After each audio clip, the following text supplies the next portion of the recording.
Hello. Hello, we are back. Yes, we finally made it. Okay. How's it going? It's going good. It's going good. I had a few mishaps, right? But it's going good. How That's about you?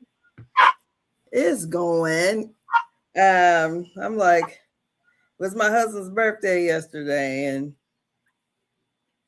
I wasn't well, I kind of forgot about the birthday, but did not. But I was expecting him to work. But I don't know why I did because he usually don't work on his birthday anyway. Right. So my mother had came over and kind of made a big deal about it. I'm like, Mom, Hmm. she's like, come on, Angela. I said, well, I can't even remember what he got me for my birthday. I said, he must have gave me some money. That's why I don't remember. Right.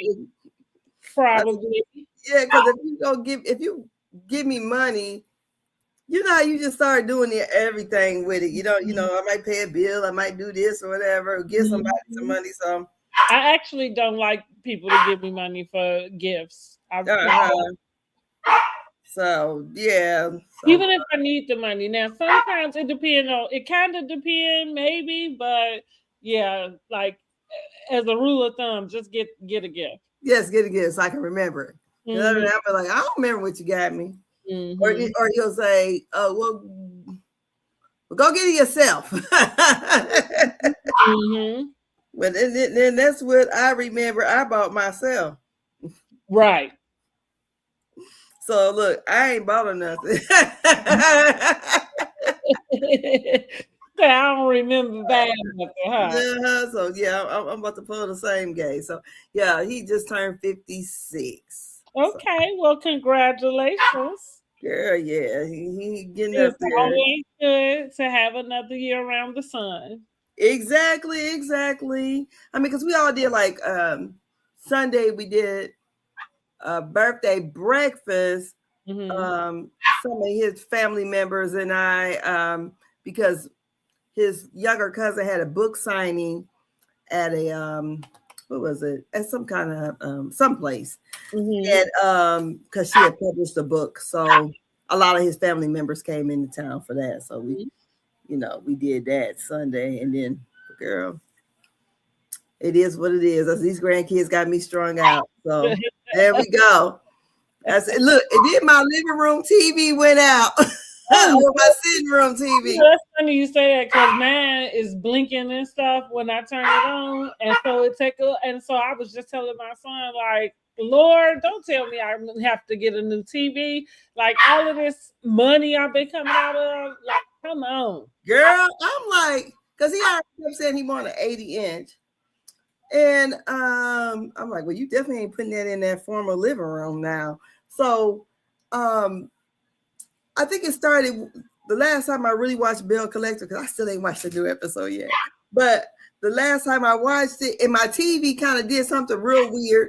Mhm. It's like the smart part, like you had to get warmed up or something. I don't know. So we've been look, you have to cut the go TV on, and then you gotta take its time because it keeps saying it have to Mhm. Mhm.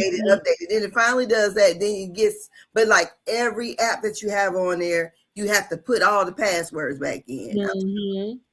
So then, Yeah. Mhm. girl, Sunday it just completely went out. I said, "Ain't this about nothing?" Because I only can really watch cable downstairs. Because it seems like I need to call Frontier.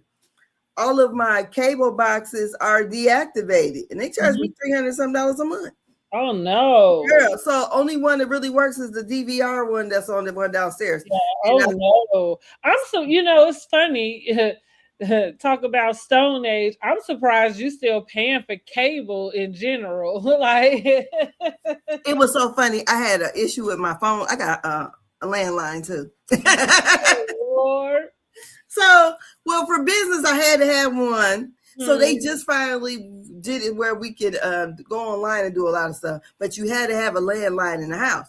Hmm. So one time I had a problem with my landline, and so when the technician came over, he looked at me. He said, "You're not old." Like, All right. why are you? Why are you? So he I said, "You." feel him, okay?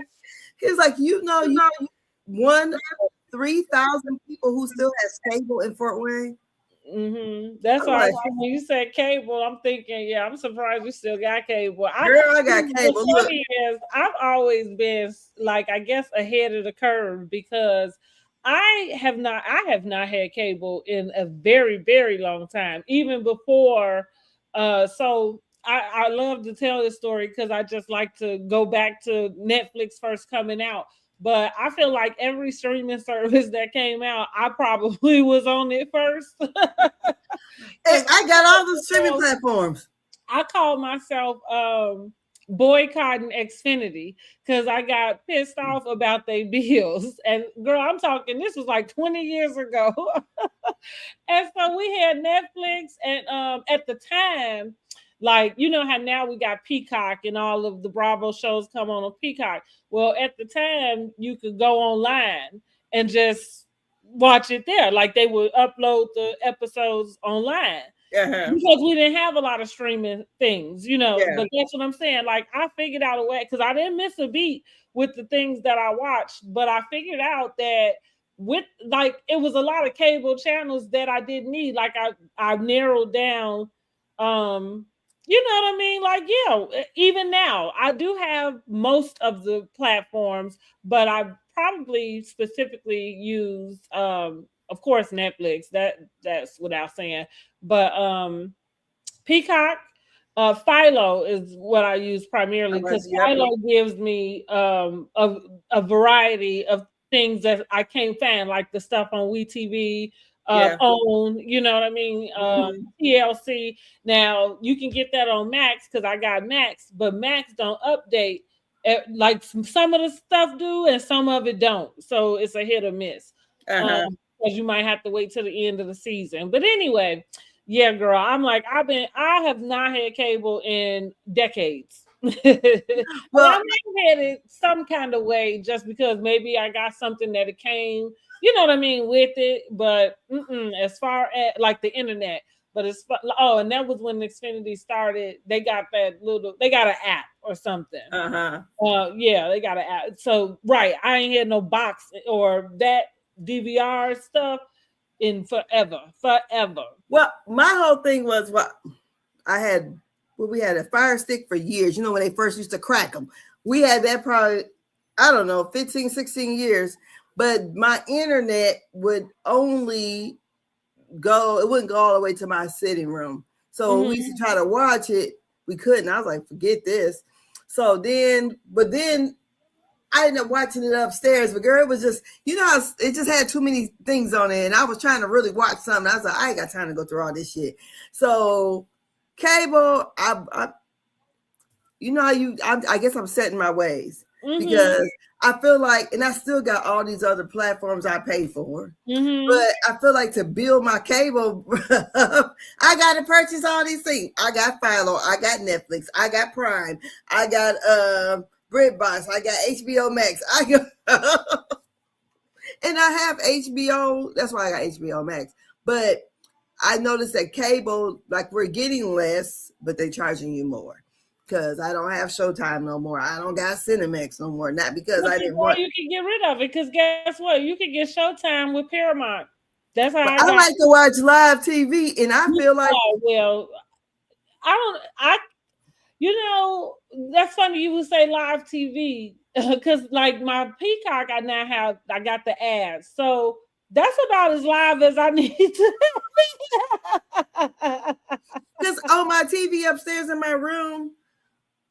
Like I said, I feel like they deactivated my cable box and they sent me a new one, but I can't get it to work. So we just been watching the streaming platforms. But what I don't like is for some reason, I cannot get my local channel so I can see the local news. Oh, okay. You know, well, if that be the case, then yeah, you're on your own with that one because I don't watch the news. Oh, I like to watch. I every time I say that sentence, I feel like I sound so like, you know, dumb because but it really started when I moved here. So it's just been a thing because and I remember that very vividly because we was watching cable. And so the news came on and I'm looking at it But I just moved here, so I didn't know the people who was talking. I didn't know what they was talking about. I was like, what am I watching this for? just one moment. I'm Just one like, moment. these people. So I just never went back to it. And then I guess as time moves on, um, at this point, I don't know that I need to, you know what I'm saying, sit down and actually watch it. There's so many ways to get to it, even from the news station itself, posting and things. Mm. Um, so yeah, but let's go and get into this episode. We gonna going into Potomac, right? Girl, yes. And get this on out the way, honey, Yeah, right? I watched it maybe one time and a half. And I thought it was lackluster. Mm-hmm. The I whole did too. Didn't I tell Karen, the whole Karen thing was a you? letdown to me. She came in Mhm. there like she was high and mighty, and I'm like, bitch, you just got out of prison. I thought they let her off very easy, and Yes, and not that I expected them to be hard on her, but I was like, you showed up to this reunion like you came to the last one. You know what I mean? She didn't get any. There was no type of interaction with them, even having a confrontation. Or I should let me rephrase that because I didn't expect them to be combative with her, but I no, expected there to be some dialogue yes, about her missing, about you know what I mean, about the things she said in the interview. But like you said, they really seem to just let her just have no her way. filter. Yeah. I mean, And she so we came got in, nowhere. yeah, I came in. guess that's I guess that is a picture of how the season went because I thought it was lackluster. And as a 3-part reunion, I said to myself, can we normalize not having every reunion be 3 parts? Like Summer House has one reunion. If it needs to be one reunion, just wrap that shit up in one reunion. We cool with it. Don't waste our time for 3 weeks. Let's wrap it up. Let's move on to the next housewife. Don't usher the next ones in because we ready about this time anyway. Exactly. Um, watch it. Like I said, I didn't take no notes, and I just thought, oh my goodness. You kind of went in a little bit on Wendy, a little bit. Well, what did you think? Let's start with the receipt from Monique. Girl. What did you think about that? See, One they thing just I keep. Oh, go ahead. One thing I didn't like because we got a boo Yeah, all the yeah, way through yeah. there, and then so we really didn't know what the receipt was. That's correct. Not until Ashley just came out and said it was a receipt of her child that she recorded her child Mm-hmm. talking, and I'm like, I already said from the jump, it was not Jazzy. Kiana told that girl, Cookie. That's what I believe. And Kiana kept interjecting herself. So it made it even seem more like that's what she did. But that receipt, I, Monique was lackluster.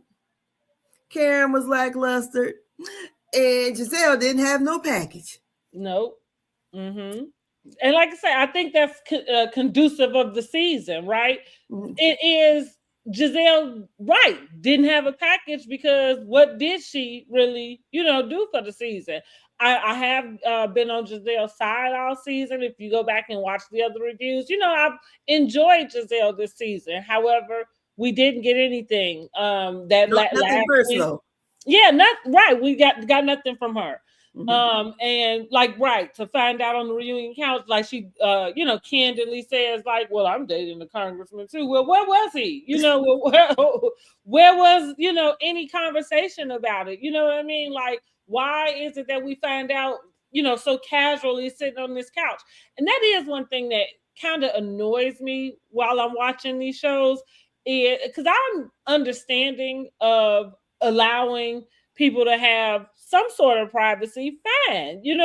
However, why are you here if you're not going to share? This is something that I could share, I guess. And if you dating somebody who you can't share with, I guess maybe you shouldn't date them at this time. I don't know. You know what I mean? But I do think that there's a dance that has to be done, and she's losing. And I wondered if her not having a package, I wondered if that is any type of hint to her, like, hey, we need some more personal story, Mm-hmm. even at the expense of maybe tossing you out and bringing a lackluster person who's willing to share more of their personal story, but I think you're right. I agree with you that receipt fell flat. I was gonna say they really just keep lifting Stacey up, and without even doing it. Like every time, it's one of the things like the grave you dig for me, dig a double one. Yeah. Because you fall in it, right? Like, because I'm thinking, I don't know if you proved anything. Um, yeah, I thought to myself while they were going back and forth, and while Monique was really just trying to, hone in on the fact that, because like you said at the time, we didn't know that was her daughter or whoever, one of our children. Mm-hmm. But to say, well, why would she know that information? It's like, well, she's a kid, like I'm not, I'm not really sure what she had to say. You could take at face value, according to what Ashley said. She ain't said much of nothing anyway. It was like you seemed like you was just hearing something, and now you asking somebody something. Uh-huh. But I questioned why nobody brought up Cookie. Like, why did we just, go past this whole situation with Cookie? Because I agree with you that even in the midst of this Chris and Stacey deal, it all came from Cookie. Yeah. So, why, like it fell flat. So you're right. Monique's return was flat. Um, Karen's coming on the couch was flat, Yes. I think now let's get to Wendy, hmm. Wendy and Eddie is giving Joe and Teresa Giudice. Okay, I don't After really know that. she went through and kind of did her explanation, I have to admit, because we did the whole story, we did the video when they got arrested, and Mm-hmm. I think we're gonna follow this a little bit, of course, because it's Housewives news. But I think at first we questioning like, okay, how do you get yourself in this situation? You know what I mean? But Mm-hmm. I feel like they really answered the question because, yeah, if you don't know how the bills are being paid and where they get paid to and how the money coming in Girl, outside, she whole lying. I when don't believe that. I don't believe that at all. Because if she didn't know how the bills was getting paid, she would still keep her job at being a professor. She knows enough to know something. And I don't believe that she don't. I don't believe that. I think she was trying to flex on them girls and saying that I don't even pay the bills. I don't even know who owned the mortgage. I don't believe that at all. I don't. I truly do not believe that. Especially for them to have all them damn credit cards and debit cards and stuff like that. And she can't. I don't believe that Happy Eddie is doing this all by himself. I don't believe that, because if she was a person, I would say that, she prides herself on having all these dang on degrees. To me, that type of woman is not going to sit back and let somebody control every facet of their finances. I don't believe that. I think she did that just to floss on the other ladies when she said it. That's and I can understand why you. That's a you given great points about why you say that, but what I tend to go to with all that in consideration, because I agree with you about the presentation that she gives us, right? About the smarts that we even presume that 5 degrees obtains you, right? Like you uh-huh. can And a be doctorate. like an airhead with 5, doctorates, right? So I understand that, but then I'm thinking about people who live in these very um confines of marriage, and especially when culture, and especially like having the balance of your man being the head of the house, whether that's presented on the outside.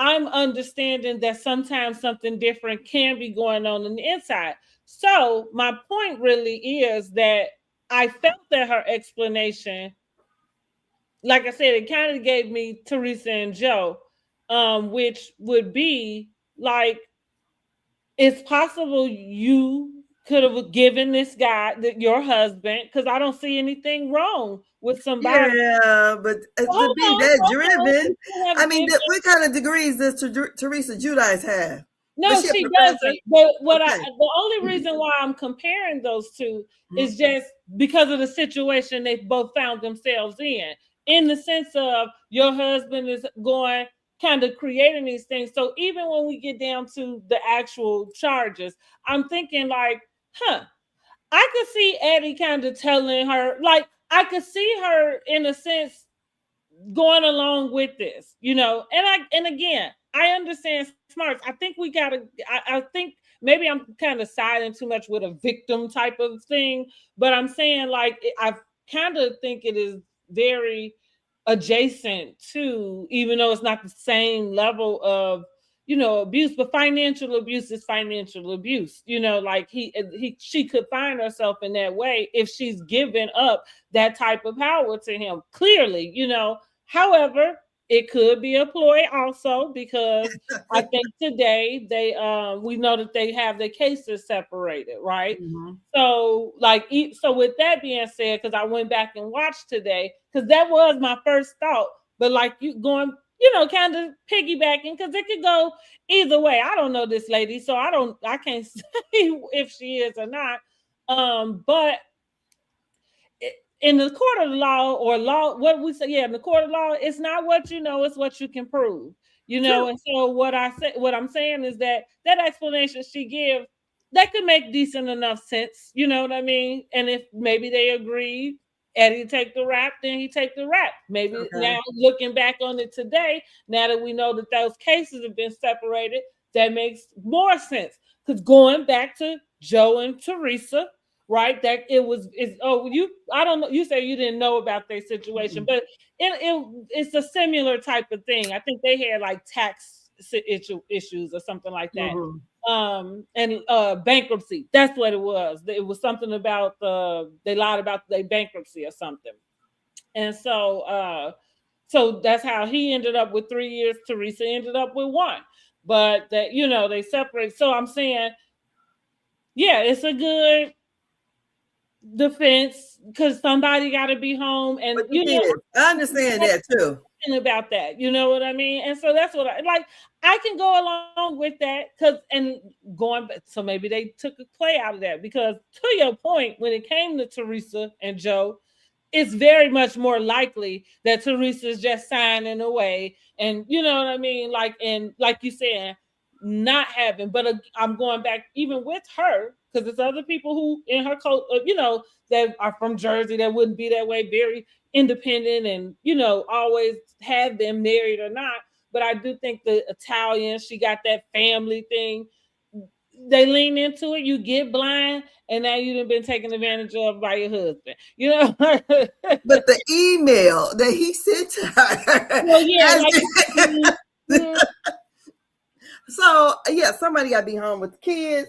But Wendy, I don't believe not for one damn minute, because if for a person to hold as many degrees and a doctorate and to be on this show, my first introduction to Wendy, I say, was on Roland Martin, then on MSNBC. Okay, so I met her as a political analyst. So a person to me that is that strong will and that knowledgeable, I just cannot see her just going, okay, I got all this going on, but I'm gonna let you handle my contract at Bravo, because you don't know Well, see, about the. so I don't think the two things But are. if he's over all the Things monies, he are don't, because she said she don't know how the perfect. money go. That's what she said. So it's not. So that doesn't mean that she's allowing him to handle her contracts. What I But am, I'm talking about he might as well. He's handling all the finances. but So if he's there, because if but she gets see, the I money, don't think so. I'm going into a sense of, even being smart people will hire other people to do things. So no, she don't have Eddie working as her manager or her husband or but in he's that her type attorney. of thing. I'm not saying it in that way, but what I am saying is, as a household function, I could understand her giving him that type of leeway about being even though your money, because if whatever he's doing is your money. You know what I thought to in my head, and I hate to throw Eddie under the bus like this because he's I don't have any reason outside of outside of this situation and me just, coming up with these thoughts. But when I thought to myself, I said, I wonder, she been thinking he a lawyer and he work. I wonder if her money been filtering in and everything they've been doing, he's somehow kind of like how about Ponzi schemes or whatever, but he's somehow been using her money to filter it in without her recognizing, because you're having access to whatever it is you feel like. If it add up. You know what I mean? Like, so if you feel like you able to get whatever and everything is happening, when you want to remodel, you able to, when you want to move, you do it, whatever. But this guy could be not being what you thought he would. I mean, and to me, it's like, well, clearly something, you know what I mean? Why else would a person even commit insurance fraud? To get some money. Because they're in debt, yeah. Yeah, right. Yeah, to get some money. Yeah, so so that's kind of, and I think she already knew. Crime shows. I know. I hated that. I think she already knew. I don't have no reason to think that Eddie is that type, but that's the deal with these shows. It be the people you don't really think. You know what I mean? And so it's just all a possibility. So hey, I thought Wendy. I thought it was interesting the way that she presented. Yeah, I definitely, if I was her, because I know Eddie kept pressing, mm-hmm. but I would have been, look, this is an ongoing litigation. Everybody else does it now, and I'll give what I would have done for doing it, but everybody else does it, and generally, I think all of us would agree. I've never been through this thing like that on that type of scale, but we all agree that it probably is the smartest thing, because so they are watching, and you know what I mean, and they can use whatever you say against you. Exactly. So, honey, it would have been mum's the word. Mm-hmm. That's what it would have been with me. Mm-hmm. But that and just the whole Chris of it all. Mm-hmm. They just keep, like I said, but it just keep helping Stacey rise to the top. My thing too with the whole cease and desist, he sent that to Monique, because Monique, you got a whole fucking book out there, lady, and you're on TV. He don't want you out here. You already said in the book he was knocking you upside the head. See, and that's funny how I forgot about that, but you're right. You're right. That is it. Mm-hmm. Yeah. Forgot about that. Yeah. Mm-hmm. So she comes on here with her earthly self, and I'm like, God. And I could have did without the Dorito lady. I'm gonna call her the Dorito lady. People are like that, like how this like their Mother Earth, and it's like, but you just raising all and hell everywhere you go. I just was like, oh God. So like I said, I only could tolerate it like a 1.5 times, and I just thought the air that the Grand Dame came in with. Honey, she was sitting on her pedestal and looking down low at the other ladies. And I'm like, why in the hell they are not questioning her about the things they wanted to question her about last year, So I don't know. I was wanting them to press her a little harder, and I just felt like, yes, we could have got this in email. Yeah, well, we could have wrapped that up. 2 parts at minimum. It definitely didn't need 3.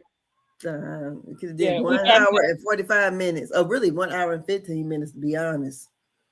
I didn't really see a need for Karen to come back on the stage. I didn't.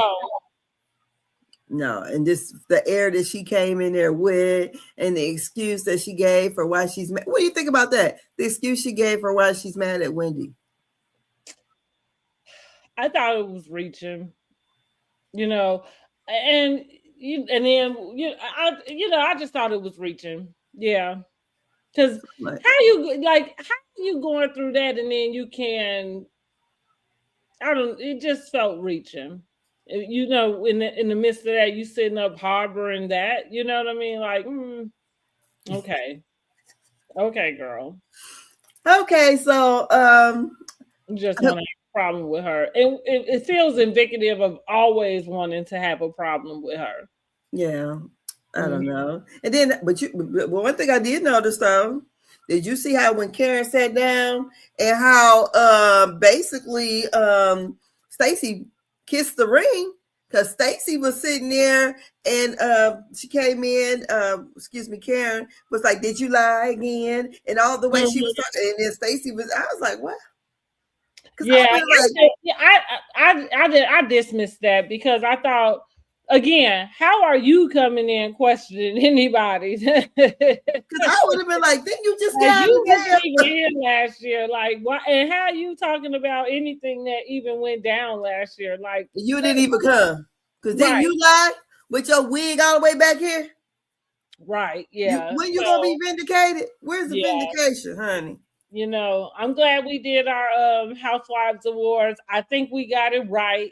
I'll be looking forward to getting ready to get us the Married to Medicine Housewives Awards going so we can start voting on that so we can get ready for their reunion and seeing how their season is going to fare and what we think about what they're doing on here.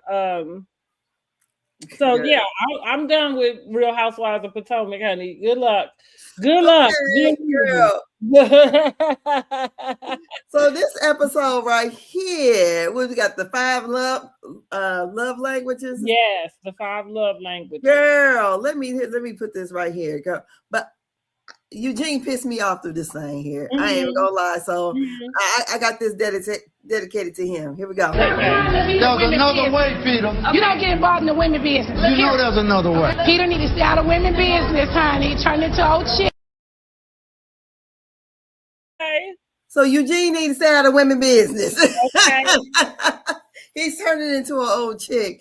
And I just like, when I watched it, I'm like, damn, he really wants to have her come. Because I feel like Toya and Heavenly are 2 of the same type of people. They're the same person. Heavenly may be a little bit more in your face with it, but they are the same type of person. And he's down for his wife. But when she do the fuck shit she do, he sit there and just, I'd rather, him not say nothing or want to get in the shit like Damon. Damon sit back. We know this is a TV show. We know our wives got to entertain. Why are you all in your feelings? I just don't understand that. Well, here's how I see it. I don't think he's in women business per se. The only reason why I would say that is because when Heavenly attacks Toya, she uses Eugene.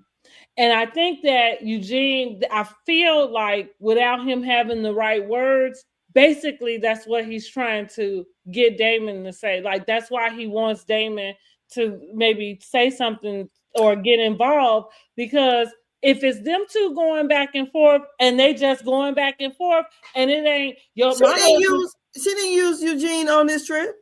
I'm not saying that she did. I'm saying I think that is just the predicate. Like, it's already a problem. Yeah. You know what I'm saying? Like that. So this is what he's talking about. And so at this point, now that we're here at this like, it's just a power on, right? Because now you won't let her. You won't let her run the thing. She can't. That's why Dr. Jackie came to the room. Well, listen. I get it. I'm not saying that she can, but what I am saying is that Heavenly is being antagonizing, and she is. Now, she hasn't called out anything specifically towards Eugene. I wouldn't say not that it's not coming, But I'm backing Eugene up to say, I know why he wants Damon to say something. And that's really what it's about. Is to that say what? Because he said he's tired of people lying on his wife and disrespecting her. Mm-hmm. Heavenly said that whatever the first they asked for the $1,000 and they couldn't give it.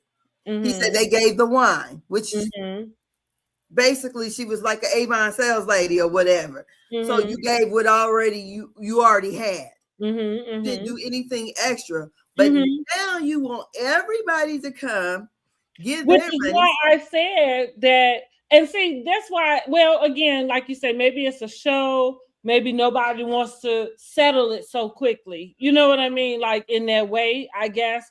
But yeah, appropriately, same as so it ain't what you do, it's how you do it. If Heavenly could just really say, because in a nutshell, that's what she's expecting, is what I said last week, was that Toya really should have come to take on this thing, and you should have made it whole by giving what it is they feel like. You know what I'm saying? What it ain't even a feel like what you didn't put in. No, like you come back saying you understand the work and that. So that's how you show improve, But I'm also thinking, well, we here now, like, why? It's kind of like to cut your nose to spite your face, like it feels like nasty work. And the same way I took up for Heavenly about the way they didn't support the campaign is the kind of the same way I feel on this end. Like, this is all y'all thing, supposedly, right?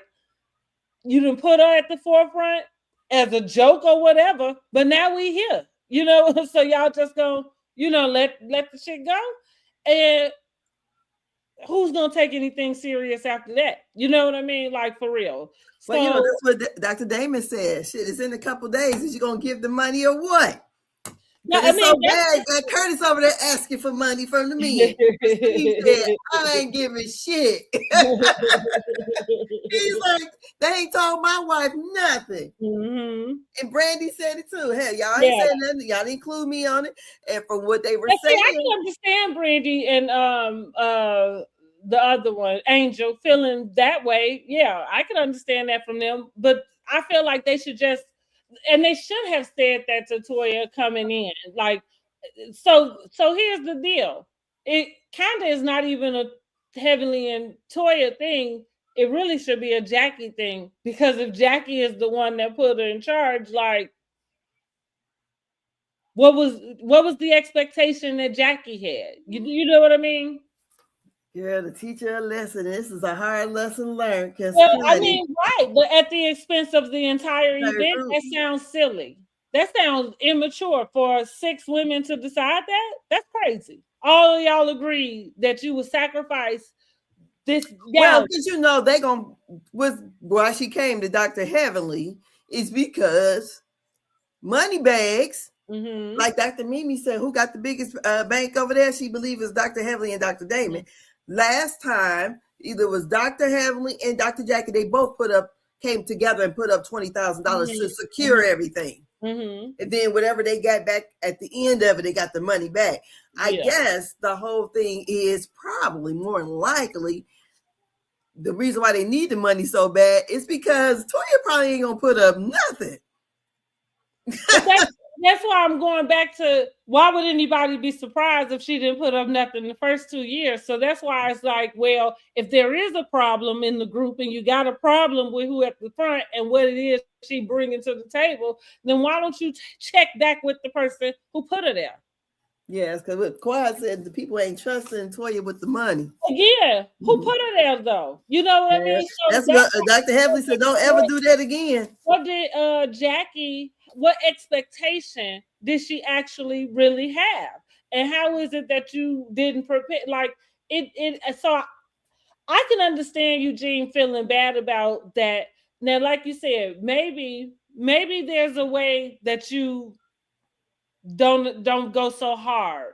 But I think it's kind of like the Will Smith thing. They tired of being the butt of the joke. Like you literally sabotaging my wife. Like, that's crazy. And I'm sitting here watching it. Because she was sabotaging it before. I think the problem is if she didn't have so much mouth, even though she didn't want to contribute, but I think the problem was from what we get from the listening to the Patreon that she had so much mouth about what she wasn't gonna do or how they needed to do it, and that's the issue that the other women had. Because you can even see where Dr. Simone even sides with them about how Toya is with this Met Gala. So I believe had she just said, "No, I'm not gonna put no money in it," fine. But then to come with all the smoke that she did, and remember that one year they did the Met Gala when it was Sweet Tea there with Dr. G, and Quad came to give him wanted to hug on his neck. That one when Dr. Heavenly took that microphone from Dr. Eugene.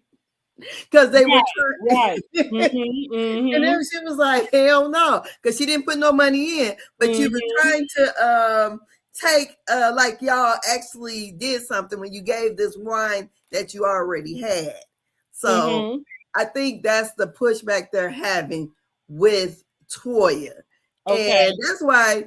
But as we, so I just feel when he wanted to have the conversation with Damon was like, he not here for the negativity. He already know how his wife is. He already know what it is. And for him to be so upset, and I just say Toya does the same motherfucking fuck shit to me. I feel like she's just like Heavenly, not as loud and boisterous, but she does her shit. I mean, it's good TV. I'm not saying it ain't good TV. I like watching it, but she's the same kind of person Heavenly is. And his thing is not only is he out loud with it, he backs it out loud. Because we're never apologizing for giving that wine. We're never. Well, she's saying how important it is. Because what if one of them said, "Okay, we're not going to give the $2,000, but we're going to give you all the napkins in the world."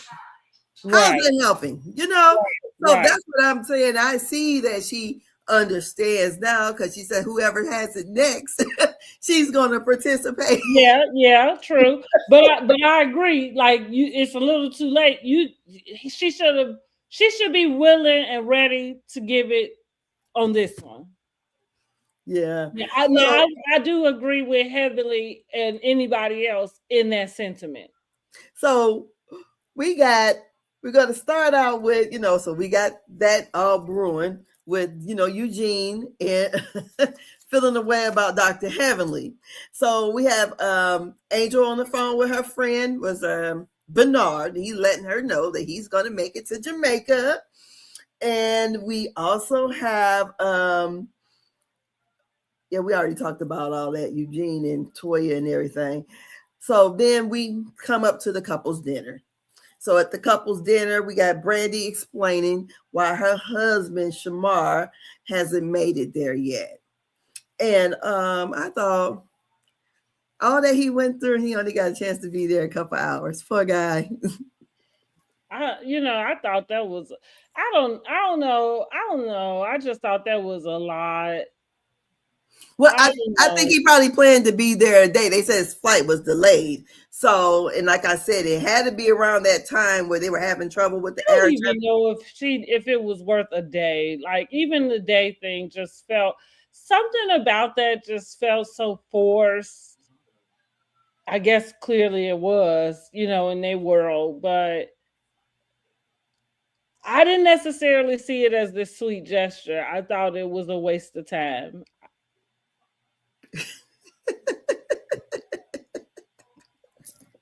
He's trying to help his wife stay on the show. I'm just saying. I didn't see it. They said they ain't got a babysitter, and he had to do his shift, and then he gonna come back when she come back. So he was supposed to got here a little bit earlier. So if she was going back to those kids to go to school, I think that she just, I don't think it was worth him coming. That, like I said, I didn't see it as a sweet gesture. I just didn't. You thought it was sweet that he came? No, again, I thought maybe the sentiment is sweet, but the actual action of like that, Yeah, no, it was a waste of time. Yeah, but when originally he was supposed to be there a day. Even a day is a waste of time. Like even a day is to me, because now, first of all, let's all agree. I agree with Cecil. They should nix this whole couples trip deal, because at the moment that Angel is on the phone and Bernard finna come make this, pop up, I'm thinking, well, is that appropriate? Because y'all just talking. It's not like y'all just on this. I thought it was like this retreat, you know what I mean, type of deal. So you on vacation, but I don't know if that type of vacation is open for the randos. You know what I mean? Like I don't like it. It was giving some other type of vibe.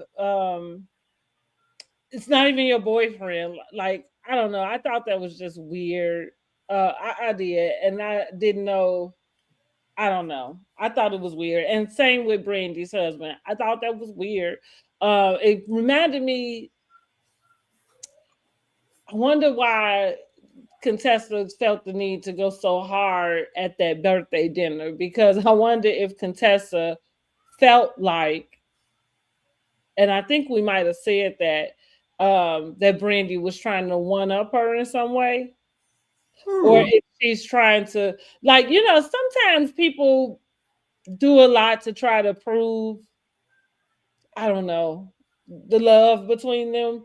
And I think the more that you do that, the less I believe it. I can't, it's kind of like, because who you trying to convince? That's what I mean. Like, that all of what he went through just didn't feel that there was anything worth it.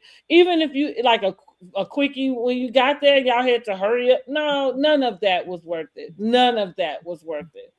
None of it might have been worth it to him. I mean, coming back in 12 hours, like no, she just left you 12 hours ago. Like, no, I'm not buying it. I think maybe she's trying to get ahead of the game about whatever anybody would have to say about the absence of her husband. Same like why she was over explaining why he wasn't there. And also kind of made it this deal. Maybe it's because my kids are older now and I can just feel in a certain way, or maybe it is because I'm not in that place anymore. It's not that I don't remember what it was like to have smaller children, but don't get mad at me because I'm not in that place no more. Did nobody tell you to hang around all these old bitches? Right. Yeah, you know what I'm saying? Like, so it just like it was kind of like you kind of turned it around, like, they really just didn't understand. And it's like, do you see who you with? Like, yeah, you hanging with these ladies in their 40s, 50s, and 60s, honey. And if it was, and it's so important to you to be there their first day of school, then do that. I don't think anybody there would give you any objection about it. Again, I've been a mom, that would be fine. But am I going to, go any further with it? No, I'm not. So that's how I feel about the man coming. I feel like maybe she's trying to get ahead of the game. She don't want the people talking about the husband being absent and, coming up with all of this stuff. And it's just falling flat for me. And it's kind of looking bad for me. And when poor little Bernard got there, when Bernard thought he was coming to pick it. He ain't thought he was coming with a group of couples. That right. He knew. I mean, God, dog. She said she told him. Okay. I'll give Angel some credit. Clearly, she probably because he's on film. You know what I mean? He's signed the release. Clearly, she gave him some sort of synopsis about what was going on. Mm-hmm. But I'm still saying the fact that y'all even was discussing him coming just feel like he thought he was coming there to kick it, because that wasn't appropriate in the first place. Like, y'all not, when he showed up, did they look like they was in the space where he should be popping up on her? No. Okay. He looked like he came with he came with an attitude. And I'm like, what the hell is this all about? And I don't know. Maybe well, Angel had to be there because Toya had to be messy. So I don't know if I would have probably brought my other good girlfriend with me.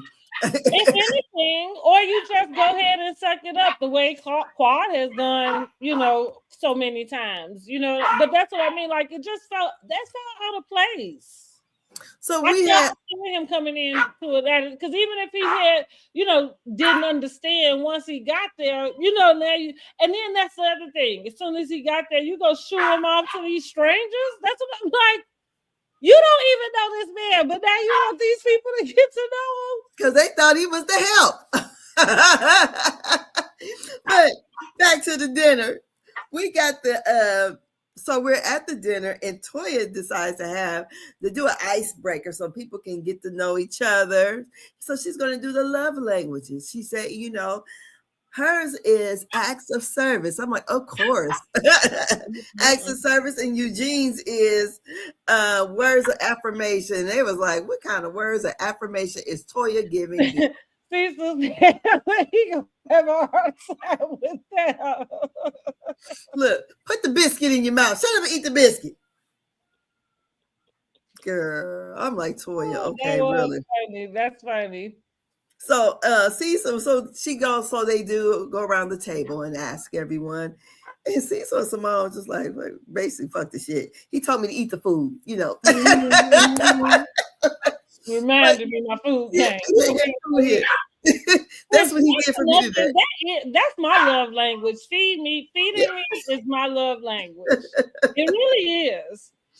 And everybody was like, oh, he doesn't know her love language. And I'm thinking to myself, do I know my husband's love language? Words of affirmation. Get out my way. Bye. Move. See ya. Get on your side of the bed. Acts of service. I done brought you some dinner, honey. Right. Your food on the stove. Right. Go eat it. But I think a difference might be kind of like, in the difference is like something that doesn't feel like a chore. So like a person who maybe you not just cook, but you fix his plate. Like I think that would be the difference. You know what I mean? I guess, Well, he probably my husband more acts of service, I tell you that. Mm-hmm. So so then Quad says she needs to be affirmed. Okay. You be careful getting home. Quad says she needs to be affirmed, and King says he likes active services and quality time, unless they are mad and they stay at separate places. And Dr. Contessa says something going on over there. He said something's going on because they don't seem like they're quite right. She, my man, and he ain't my girl. So something going on over there. So then they asked Dr. Heavenly. She said physical touch. And honey, she was bragging that she got physically touched that morning. Curtis said physical touch too. Dr. Mimi says she needs words of affirmation. And then Steve was like, baby, you look good in that outfit and I can't wait to take it off of you. So he was laying it on thick. So what do you think about Steve and his words of affirmation to Dr. Mimi? I think, I like Steve and Mimi. I think sometimes they can be a little performative. Yeah. But Jordan down, Mookie. But whatever. I feel like the one that stuck out to me was Curtis and Jackie. Mm-hmm. Because Curtis has been missing a lot this season. Mm-hmm. And we all, I don't want to be dragging Jackie's marriage down, but when he said that it was physical touch for him, and then she kind of said, well, she deficit, and I'm thinking, well, we know what happened the last time, he showed up late. And see, the way that he came to the trip for me is different than the way Brandy's husband, and even, of course, the guy Bernard. But yeah, I could understand you having something and you having to come in a little bit behind. You know what I mean? Yeah. But you know that one, like I said, even at the day, because when you think about, well, I do anyway. When you think about traveling, you at least you don't expect delays, but you put that in your mind. Yeah. You know what I mean? Like, so yeah, why would I want to go all the way, to Jamaica for a day? Like that doesn't. If at anything, it would have had to been a plan to be there overnight. You know what I'm saying? Like, Uh-huh. so if the delays happened, then it would have made getting there worthwhile because I'm spending the night. You know what I mean? Like, so now I got to leave back the next day. Fine, but yeah, anyway. So back to Curtis, but they stuck out to me in that sense. And then Quad and King, I guess, because I kind of just got my eye on them so much more that I'm, because I've already said that I think they actually broke up at that conversation, or maybe that was the beginning of the breakup for sure. Yeah, definitely. I think we watch. We might be watching the actual breakup in real time, and that's the reason why it kind of came out the way it did. Also outside of them wanting their own privacy. Mm-hmm. Those are the two that stuck out for me. Okay, so we're on to the next conversation. And so the next conversation is going to be Mimi versus Toya. Mm-hmm. Toya asked Mimi how was her stay. Well, I'm glad it's nice because from what I understand, you didn't feel safe around me. Mm-hmm. And Mimi is like, no, that's not the way I meant it. I wanted to know what kind of friend you were. And Dr. Simone was like, no, I said it the way you said it because of the interaction that you have had with her. You wanted to know what kind of, are you safe to be, in a safe place with her or whatever. So, it was word salad and everything. And then Dr. Eugene says, in order to get to know someone, you have to be around them, But I thought Toya definitely went off on her for the wrong reasons, So, Toya is never going to take accountability on that, So, what did you feel about that whole? What I would give you is Toya is being a terrible host. It reminds me of when Heavenly hosted the the couples. Yeah, and then you attack all the couples. Like that's kind of what it feels like here. Because I'm a love expert. Right. She called him out to the carpet and pulled all his like, is this like, are we going back to the room to fight? Or did we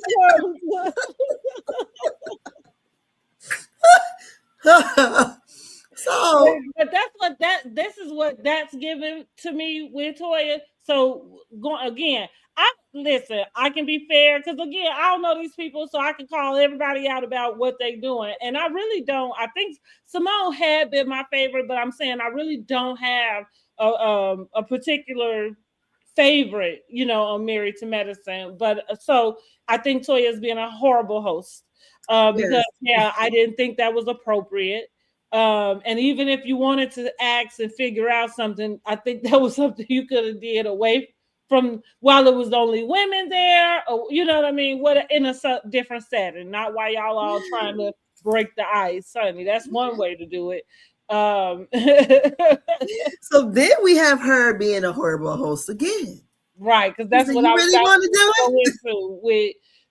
Then you pull, Angel, which was stupid. Right. The whole explanation of this, but they're playing a game, red flag, green flag, okay? And she talks about, basically not speaking or doing the quiet treatment or whatever, and also the hall pass. Mm-hmm. I was like, okay, Toya, whatever. So then we go over. She started talking about the people use boundaries as an excuse, not to grow. And it was like, okay, that would be a red flag. And then it was like, someone asked, was it Dr. Contessa, I think? Can we get an example?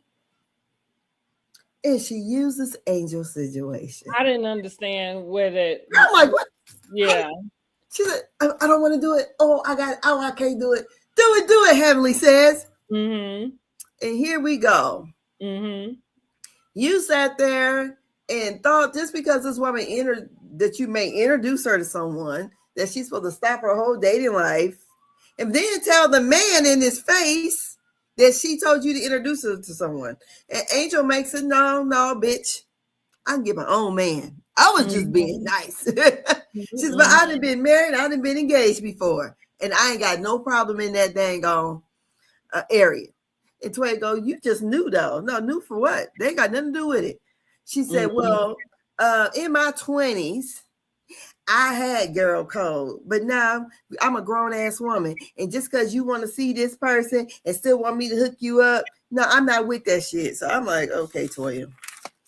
I have a two-parter. On one end, I understand where Toya was coming from. Again, it's just inappropriate the way that you pull out stuff, So number one, what she did at that table with that guy was absolutely wrong, and none of the explanations she had for it warranted that, because that just shouldn't have happened.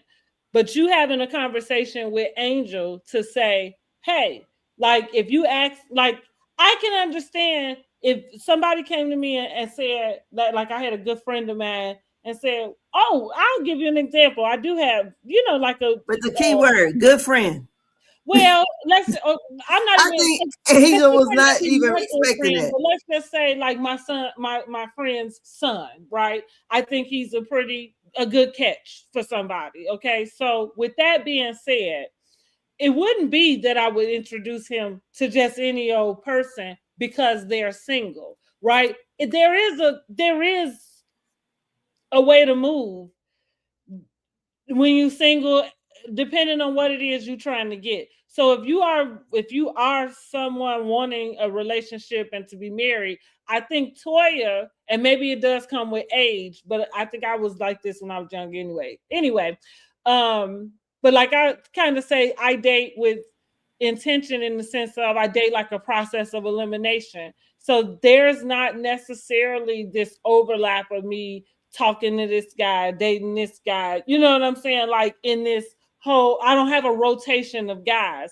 However, there's a small period of my single life where I did, because at the time I was just dating to have fun. I wasn't really trying to be in a relationship with anybody. You know what I mean? So at the point in which I feel like I want an actual relationship, it doesn't make sense to me to date in that manner, because I don't know how you falter that something to go somewhere if you're giving out that type of energy to these multiple people. I don't know. It don't work that way for me. But who's to say Angel was even like the guy? She hadn't even met the man yet. Now that is true, but that's the reason. Might look like Dr. Eugene. Like Angel, like if Toya really felt it, like I said, the first thing is this: she was just wrong at the point in which you had something to say about that in front of that man. That's period. The end. Now, whatever else, like, because everything that came after that is all you trying to explain, like, excuse. So it's, to your point, I think she just used her own self as an example without using herself, because she's the one that has the boundary of, I don't want to introduce my friends, you know what I'm saying, to people who not serious about them. And you took it on to, put it out there. So that's what, and excuse me. You're using that as an excuse for why you know what I mean, threw her under the bus with this guy. And so I'm saying, like, that was wrong. And really, there is no other discussion that really needs to take place after that. You know what I'm saying? Because that was just wrong. And it doesn't matter. Asked, how was she in bed? Well, it was all wrong. That's what I'm saying. Everything she did there was wrong. But Eugene said, Toy, you didn't tell me all that. Right. Because it was wrong. Like, yeah. And so, like I said, now, as far as like getting to a point where you were seriously Because who knew? Like, if you hadn't gave her no number, like it was all in this realm of possibility. You know, nothing you know what I'm saying? Like, it's not like you had gave the girl your number. It ain't like, you know what I'm saying, whatever. But I'm just saying I could understand that her saying, like, hey, well, don't come and ask me about hooking up nobody up. But again, that's a conversation that should have been done in a private way. That you know what I'm saying? Like, just to get clarification. Like, yeah, I do got somebody. He looking, you know, he'd be good catch. He might want to get married, but I don't want to, you know, introduce him to you if you still, you know, kind of playing the field, because, you know, whatever, you know what I'm saying? And but again, that should have been private. She was dead wrong. And like I just pointed out, she was the person who used the boundary as an excuse to get out of something. She did that. Mm-hmm. Girl, tacky Toya. Yeah, and that's why we didn't understand it when she put. Well, I guess maybe she did understand it. She just wanted to blame Angel, because it's interesting that she went to that. So it's like you did understand what happened there. You just blamed Angel. And then the next day, how she said, "Because Angel won't let it go." I'm like, you right? Brought it up. Yeah. Right. That's what I mean. Like, you understood what happened. So, yeah, because she said, you know, that's kitty shit. And just basically saying, you know. It was almost like she was trying to call Angel out like she was being a hoe. Exactly. You know? And like I said, maybe it is like, I wouldn't call it kitty shit, but I would, like I said, if you're playing the field, dating, I don't see anything wrong with it. Like, I don't think you are a hoe or anything, you know, of the sort. Play the field. But if you are wanting to actually have something of substance, then I do think you gotta clear the noise. You know what I'm saying? Like, you can date everybody, but you can't date everybody at the same time. Right? Yeah, because I mean, shit. I don't even know. We don't even know what the man that Toya is even thinking about. We don't even know what he look like. Right. And if he's Eugene's friend, does he have Eugene qualities? Is he like Eugene? I mean, is he a sucker for love? I mean, that might be what she would want. Like, you know, it's interesting.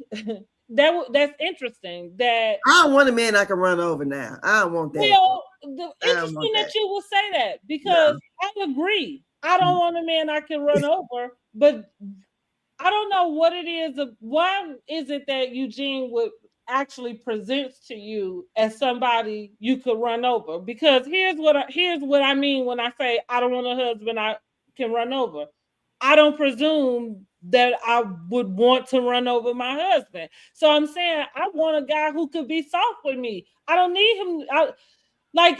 I think Toya is the same. You know, like, if I don't know. Like, it's like this macho. I think she runs over him because the way she talks to him in public. For sure. I would never do that. That's a Toya problem. That don't have anything to do with Eugene. Because that's what I mean. Like, why would you even... He allows it. He allows it because he doesn't leave her. But so that aside, he love her. He's sticking around. He gonna stick beside her. So with that being said, she is responsible for how she moves. And so exactly, he's just responsible for why he lets her do it. There's a certain way he don't have to leave her, but she needs to know that her as a person. Why, if you see this stuff back, why would you even want to speak to your husband that way? No, like, that should be a clear problem. You see what I mean? Like, that should be a problem for her, not just him. Because I get what you're saying. And that's what I mean. Like, well, he love her, he's sticking beside her. You know, that's why Heavenly say, well, he must like it. Well, that's not cool, because I think we can all agree nobody would like the way, you know what I'm saying, she talked to him. But I'm trying to figure out, like, if this guy is sticking around and he's still being good to you, he not bopping you upside your head, he not talking to you crazy, because that would be different if, you know what I'm saying, like, it was that type of thing where he was talking crazy and she talking crazy back. So I'm saying, why don't you view yourself as the problem in that? Because why would I want to talk to somebody who treats me so well that way? That's crazy, don't you think? Yeah, I think it's it's beyond crazy.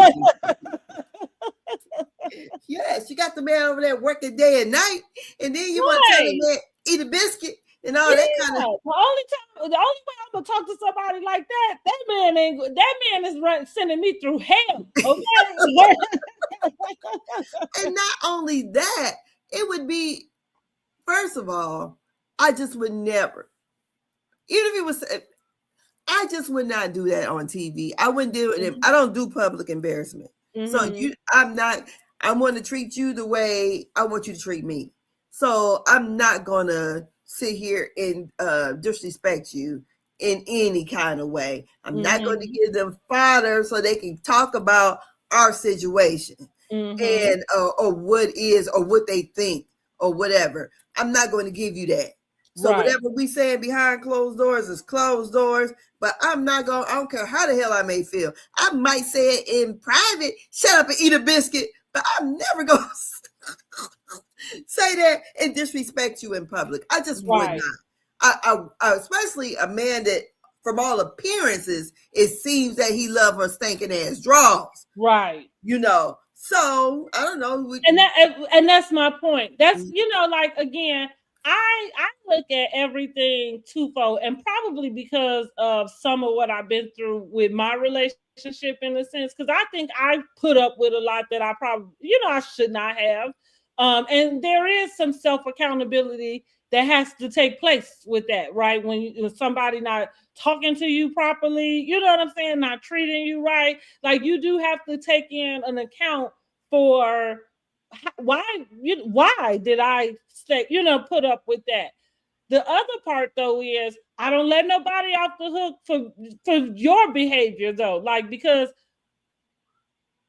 like if I'm too nice, if I didn't have, you know what I mean, like the strength that I needed, that still don't give you the position, like to take advantage. Like you still dog wrong, you know what I mean, like that. And that's just the bottom. So that's where I'm saying that with her is like, no, there's a problem with you in the way that you don't honor. I mean, maybe you say you do, but I don't think that it shows up the way that I would view honor. Like I said, why would I talk to somebody who treated me that way? Why would I talk to him that way? That's crazy. I wouldn't. I wouldn't. And that's me in general. Like I'm a Gemini, and listen, it's up to you what you get. I'm always kind, and so I'm like you. My rule of thumb is I'm gonna treat everybody how I want to be treated. I don't care who you are from the top to the bottom, like it's like I show everybody kindness. Because I understand we are going through something. Like but there's this, there is a side, and so and they had to get there, like, and so it's like, hey, I give you what you give me. Now, don't play with my intelligence, and then don't, like, if you give me the energy, then I kind of might respond with it. That's all. So it's up to you what you get. But no, for the most part, I'm never going to talk to somebody crazy as long as you're not talking to me crazy. Yeah, I'm not either. So as we move past that, Toya's wrong. Toya goes, my husband wants me to be nice. Because before we get to that part, when she was throwing all these explanations or whatever, that's when Dr. Heavenly interjects and says, this bitch is fucked up. She said, Toya is full of shit. And so then Toya goes, my husband wants me to be nice. Then Dr. Jackie says, hey, ladies, we need to talk about the Met Gala. So the guys all go over to, area with the guys. So the women, they get ready to talk about the Met Gala. And Dr. Heavenly in her confessional says, Toya has got on her last nerve with this Met Gala, and she is ready to unload on her. So Dr. Heavenly also said that that Toya is running it into the ground. Brandy says basically she ain't, that nobody asked her for her opinion, so she's not going to donate. And we find out they don't have a venue, they don't have the food secure, and all those kind of things. And Dr. Contessa says, is it the expectation that we're all supposed to donate? And Dr. Jackie says yes. Dr. Heavenly says no. Where you want to go right there? You can start. I mean, I feel like we kind of did discuss that. Already. I don't have nothing else to say. Quad says the people don't trust her with the money. You know, so the shots got fired. They're going back and forth. Toya tells Heavenly, shut the fuck up. What is his name? Dr. Eugene comes over and says, hey, Toya, we need a timeout. Let's go. She's the only person that's not, you know, basically disagreeing or whatever. It's Heavenly. She said, no, we need to go.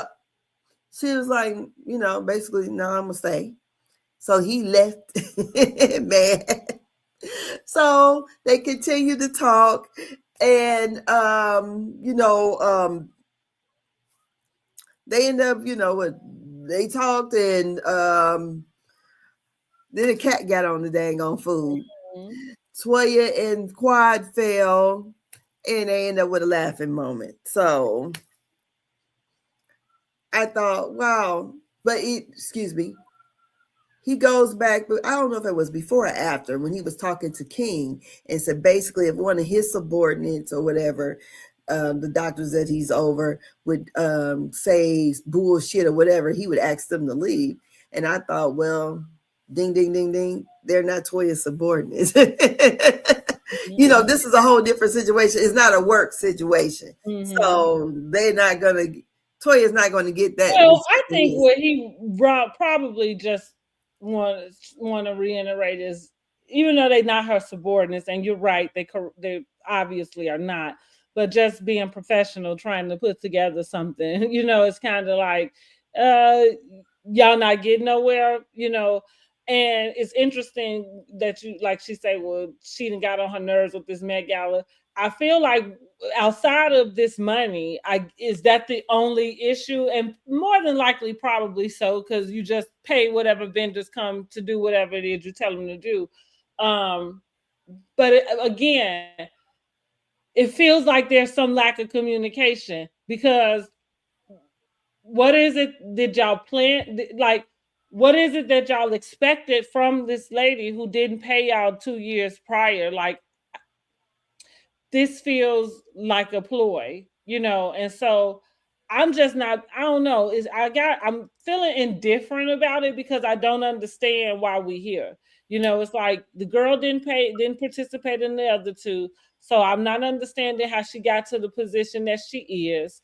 Jackie said she thought it would be a good idea for her. But again, what is the expectation? And it sounds like you didn't give it to her because she's still looking for everybody else but her to pay.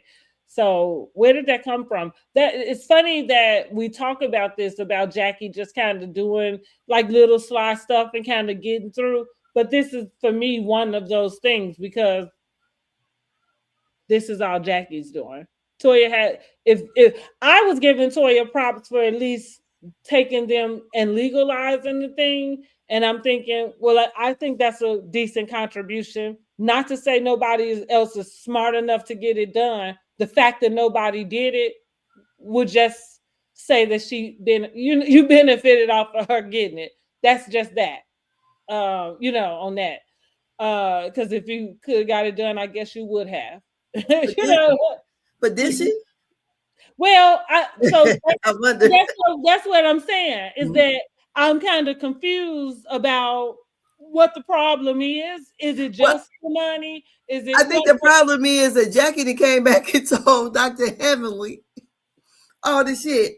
And so go back to that's what I mean. But nobody is really confronting Jackie. Just, you know, you're pushing it all on Toya, and it does. Like at a certain point, it looks like a pile up, even if you have reason to, you know, like, but it feels like a sabotage. It looks like a, you know what I mean, like a setup. And it's not a good look with middle-aged women that's trying to be successful. I mean, this looked like something for Zeus, like a plot that Zeus designed. But I don't know why we watching these grown ass women sabotage another woman at the expense of your own foundation to make a point. It's Kenya and her salon all over again. Okay. Well, they have a few days to get this thing together. That's what we find out. So, well, do we see any previews of it getting together? I think they do have it, don't they? I don't know. They do have it. Okay. I've seen videos of it because it's supposed to be what theme living art. I've seen the lives they did or whatever, and all the videos they put up or whatever. So it looks like look nice. But yeah. I don't know. This whole thing, I guess, like I said, it was supposed to be a lesson that they were supposed to teach her. But I wonder, because we know Toya is not no meek and mild lady. So I wonder if when Dr. Heavenly said that Jackie said that Toya was very unprofessional and hard to work with, at the scrub shoot, was this all, after the, during this Met Gala thing? Because evidently something got Dr. Jackie up in arms with Toya. And I think, Toya is like she is now. So I do think that, because evidently, from what it sounded like, that Toya didn't want to tell the ladies where their money was going to go. It just wanted them just to give the money. And I think that was the problem that Brandy had with it. Well, that's the problem anybody should have. That, that we don't even have, I think, because it can't. Why is that not being said? And maybe this is the part that I don't get about making TV, because that's not what y'all seem to be talking about. You know what I'm saying? Because I don't know. Who runs a business? Who would think that you would do that? Especially for something that's not your own. But you can't do that with anybody. You collect money from people who you got as investors. They're going to want to know where their money went. Yeah. Just shut up and give the money. Just Bogart them, huh? We need this. Well, I think that's why they're not collecting the money. And I think it's a little bit of because if we're this far in and it doesn't seem like none of the money is coming from the ladies yet. So has Simone donated? We know Quad hasn't, and it doesn't seem like Contessa has. So if it's that's what I mean. It's not, we're not getting any real details. Yeah, we're not. So I like to, and that's why I said it just looks like a sabotage to me, because you're not giving me enough details. Now Toya is already asked, wrong, backwards, whatever, but still just give the details. You want us to follow the thread? Give the details. Mm-hmm. So then we go to the next day. And so Dr. Eugene, he's still, is feeling away about it. Bernard arrives with an attitude. Shamar arrives. His plane was late. He got only a couple of hours to stay. And I was going, he's a nice looking guy. And then so the women are going to go on some kind of raft and a massage. And the men are going to be on the beach with the massage. The ladies were kind of a little bit, taken back with the fact that this is not what they thought they were getting on, and Dr. Jackie said, "You want me getting that water?" So it is what it is. I've seen people take those kind of, rides. My son did one when they went. Mm-hmm. So, that kind of annoyed, that little scene annoyed me with them a little bit, because it's just like, I don't know. But Toya tries to be so bougie. She does. I think that was an idea that she thought was bougie. I'm talking about the other ladies just kind of having the like all of that stuff. It's just like, get with the program. Come on. It didn't look bougie though. That's what they said. Mm-hmm. According to the grand things she liked to do. So when they get to the men, like we said, the guys are getting on those sprinters. What's his name? Bernard arrives. Dr. Eugene's like, shoot, I thought he was one of the help. He didn't know who these people was, and he wanted to know, hey, where we supposed to be going? And then Dr. Eugene got to explaining what the guy's going to do that day. So, and Cecil was excited. We getting some massages. Mm-hmm. And I thought it was cute. Look at all the men getting their little massages. But before they get there, Dr. Eugene says he'd like to have a word with Dr. Damon. Dr. Damon was like, it's always me. Look, I'm not for no, I'm trying to have a good time. I'm not for no negativity. I just ain't with it, So they go to the beach and they get to talking about this thing. And Dr. Eugene brings up the fact about someone says they wanted to see it fail. Basically, I guess he's saying Heavenly said it. And Dr. Damon was like, look, I ain't even trying to hear this. The thing in a couple of days, either we're going to give the money or not. And then Curtis asks, will the men, help donate? Everybody basically say, yeah, except for Steve. Steve said, I donated to other places. I ain't buying no $5,000 ashtray bowl this time. He said, no, nobody told my wife shit. And she ain't even a newbie this year. She don't know. They didn't include her on nothing, and we ain't donating. And they was like, you ain't got to explain, that's your position. Just say you ain't donating. We fine with it. Let's roll on. And one thing I will say, King said that was right. Let the women handle that women stuff over there. We let us be cool over here. Let them argue and fight, because we know they're going to argue and fight and be back in each other's faces. Because it seems like Heavenly and Toya are on the rap together, are they? Oh, I didn't pay attention, maybe. I said, are they on the rap together? But I thought, yeah. So, but other than that, that's how it ended. So, what do you think about that whole thing? For me, the episode, I think it was just kind of meh, yeah, it was just a little meh for me. A little meh. It was, I would rate it probably about a 7.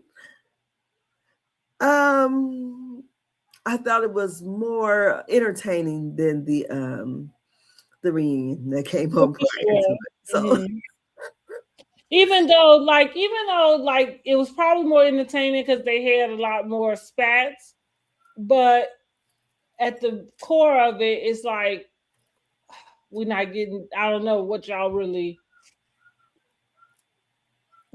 barking about, really, so that's kind of why I'm like, it's just a meh.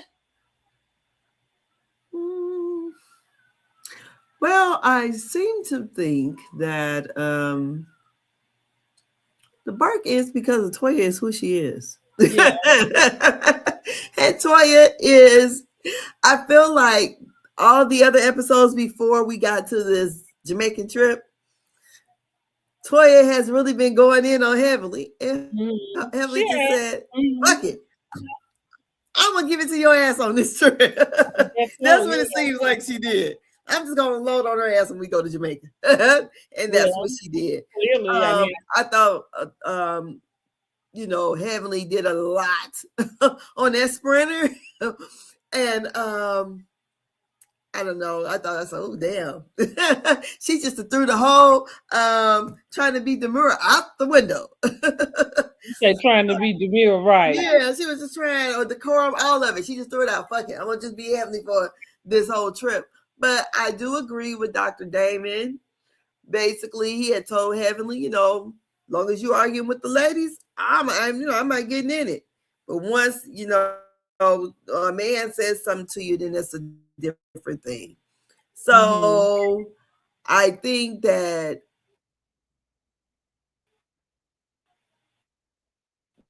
like you I'm on, because this is not Eugene's first season, because first season his wife got in the whole fight. So I feel like we know this game that they do. He didn't. I'm pretty sure he didn't watch some of these episodes, so he already knows the game and knows what is driving the ratings or whatever. And I just felt like maybe because he was in charge of the trip, and maybe because Toya is the host of the Met Gala, that I'm like, God dang, calm down. I just felt like he was a little bit emotional for some TV bullshit.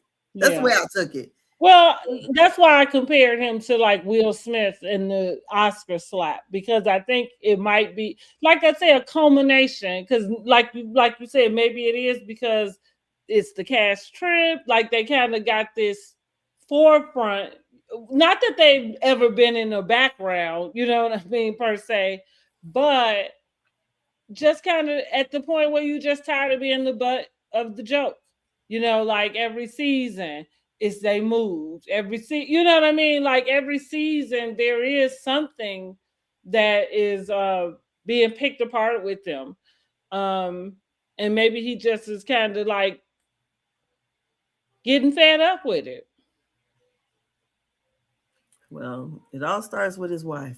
Yeah, I'm not, like I say, I'm not, when I'm saying that, it's not to say that she's like some innocent, you know, like person, but I'm just explaining the dynamic. Yeah, you tired of that, the narrative kind of coming around that y'all broke, y'all, you know what I'm saying? Like it's just, it always go back to something, to that same thing. That's the first thing I said when Will Smith got up and slapped Chris Rock. I said he was tired of being the butt of the joke, and Chris Rock was just like, that's how it happened. You know what I'm saying? He just happened to be the straw that broke the camel's back. Yeah, because when it happened, I'm like, is that a skit? That's when he turned around and said, "Keep my wife's name out your motherfucking mouth." I said, "Oh, he for real." Yeah.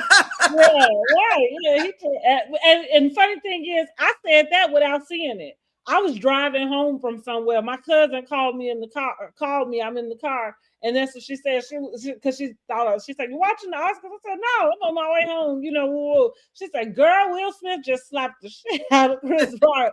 I said, "What?"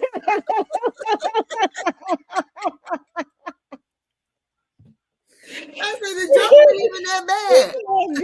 She said, and the next thing out of my mouth was, he tired of being the butter. Like I didn't even need to see it. You know what I mean? Like like all you gotta do is give me the points and I can tell you what happened. Yeah, he was tired.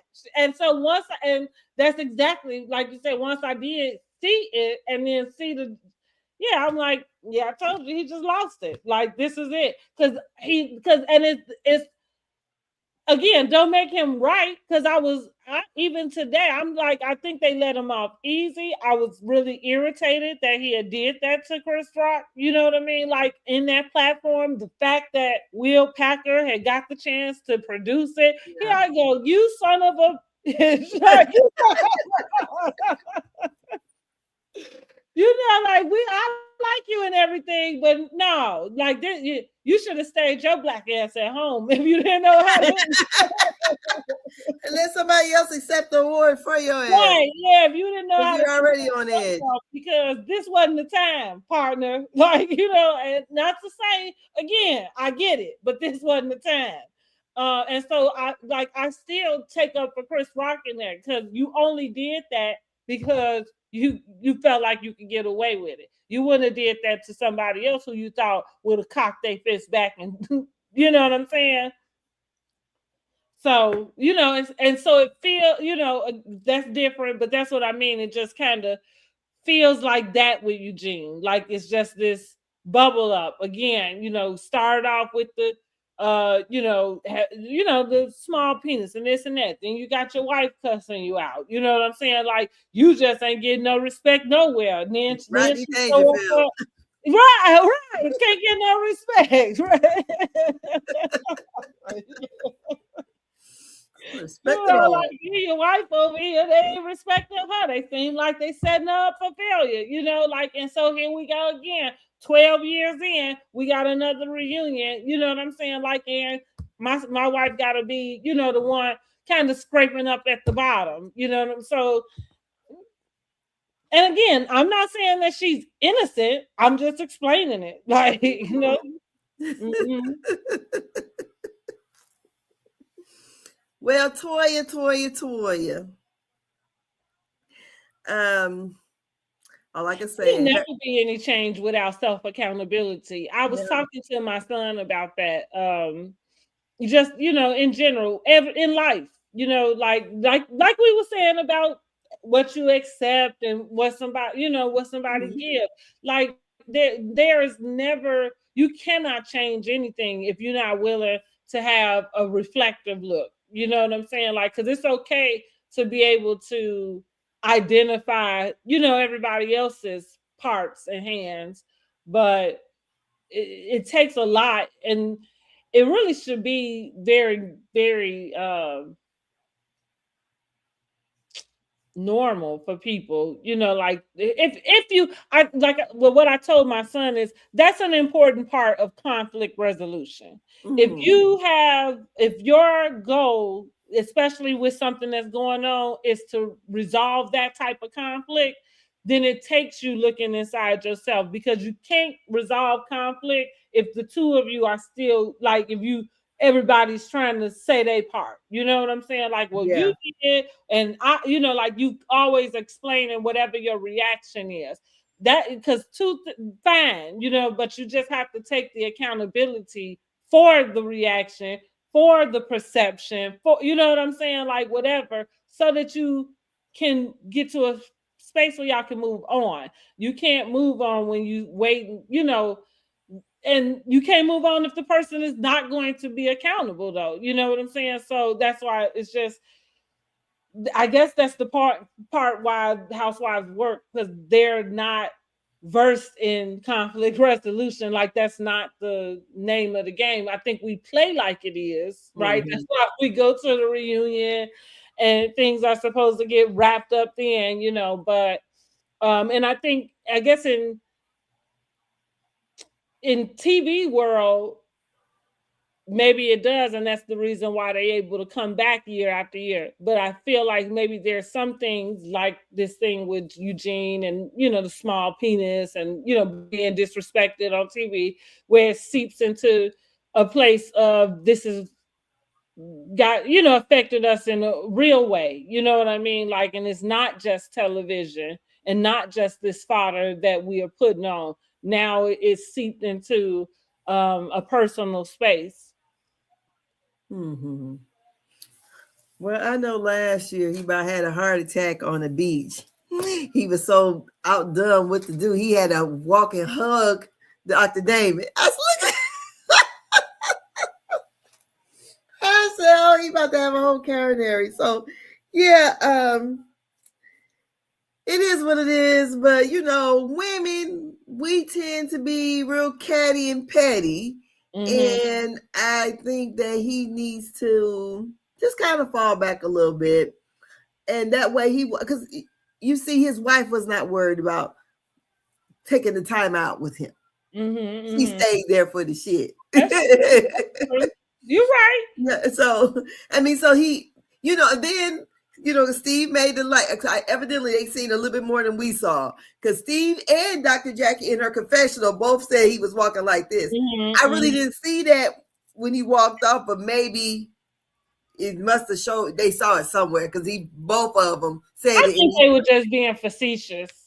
Well, he laughed about it, but I thought when Dr. Jackie said it in her confession, yeah, that's why I said I think they were just being. To me, I think they were being facetious, in a sense of him being big, him, you know, like, just kind of making. And I mean, he kind of probably does have like a waddle type of walk, you know what I'm like. I think they were being facetious for sure. I said, well, I didn't really see him walk that way. But to me, they showed, like, seemed like it was like an angrily walk. Well, right, and that's what I mean. They're trying to express the emotion. Like, he didn't just walk because I'm going to my room. He, you know, pouted away is the sentiment. So, he didn't even go to the room. He stood there some more, I guess. Yeah, but the sentiment I was getting, they were trying to say he pouted. Well, see, and that's another thing. Like, I don't know how long you get to really kind of attack a man's manhood. I don't know how long that. I don't know. We 12 years in, we'll see. It look like Gene's starting to crack. But to the specific emotion that I thought they were trying to evoke with that action was that he pouted. Which that's a feminine trait. Well, it's a childish trait. Let's say it that way. Don't let me put a gender on it. Let me say it's a childish trait. But it's a yeah, okay. I would say feminine trait to me, but I think the whole thing to come over there and try to make his wife go and take a time out and she just kind of shoot him off. Well, I mean, so like right, that's what I mean. Like it's just this constant cycle. You know what I'm saying? Like what you say, Roger can't get no respect, right? No, and it's all with his wife. And that was kind of similar to what they did at their place, right? At the pool, where she wanted him to get up and go, right? So that's what I mean. I think I don't know how long you get to attack a person's manhood subliminally in their face. You know what I mean? Blatantly. Like, I don't know how long that takes place. And they don't do it to anybody else but Eugene. Because his wife is the only one that does it. It's not being Cecil broke. Go back to that too. If his wife treating him a certain way, it does not give everybody else permission to jump on that. It does not. And like I say, nobody should, right? Nobody in the whole mix should. But just because his wife talked to him crazy, but that's what I mean. Like, it's just this vicious little cycle. Like, nobody is gonna respect you, nobody, huh? And it seemed to me like maybe Toya had a conversation with him about the way she wants him to show up, because he is making it his point to show up that way.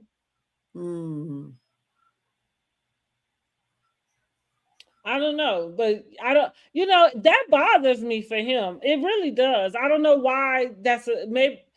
Maybe because my son is gay. I don't know, but it feels sensitive to me that they would do him like that.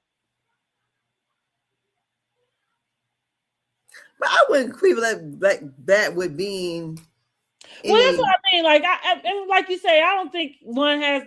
But I'm saying I just feel very sensitive to his manhood, just always like being, I don't know, like, and I'm not even gonna use the word question, but belittle, because it's not being like, nobody's saying like, oh, you think nothing like that, but right, like trying to like presume that I don't like, and I don't know, like that's what I'm trying to figure out. What is like this? I get what they call it, toxic masculinity. Yeah, like, he's not a manly man. Like, okay, like is it that? But I'm saying like what gives anybody the right to make you feel less than? Because I think the person who's doing it is Toya, though. When she told him to shut up and eat the biscuit or whatever, that, I mean, I don't know, even if she thought that his penis was going to grow, maybe she thought of that, said it as a joke. But the way she has talked to him in front of all of the couples is not like they heard her say it over the phone. No, you got belligerent with him there, even at the house. And then she tried to turn the thing on Heavenly and Dr. Mimi and Brandy, which I thought, what? Your drunk ass got out here and showed your ass because your husband didn't move as quick as you wanted him to. And like, that's one thing, like I said, I don't do public embarrassment. Then nobody wanted to play no game. Everybody wanted to sit around and do whatever they was doing. They were enjoying themselves. They didn't want to, she didn't get the response that she wanted. So she clicked on her husband, who she knew she could click on. Because I do feel like with this group, maybe that's like when they do these couples trips, retreats, maybe that's something they should bring up. I think there is a problem in which, like you say, Heavenly did not do it this episode, but because it's already, kind of there, it's almost an expectation, you know what I mean? Like that she would, kind of just keep going back there. So it's kind of like, why is it that they won't help Toya in that retrospect to say, hey, like, you should treat Eugene better. They have said that. Well, Heavenly did in that text, but it feels like nobody else kind of, like, that's what I mean. Like in these settings where it should happen, why don't we ever see it happening?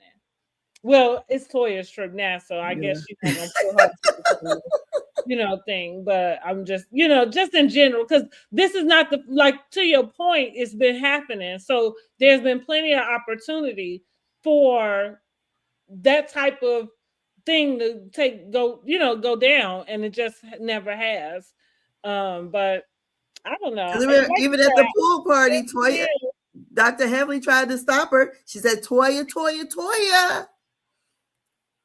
And then when she said that, I mean, I don't know. Toya seems to have the nicest gentleman.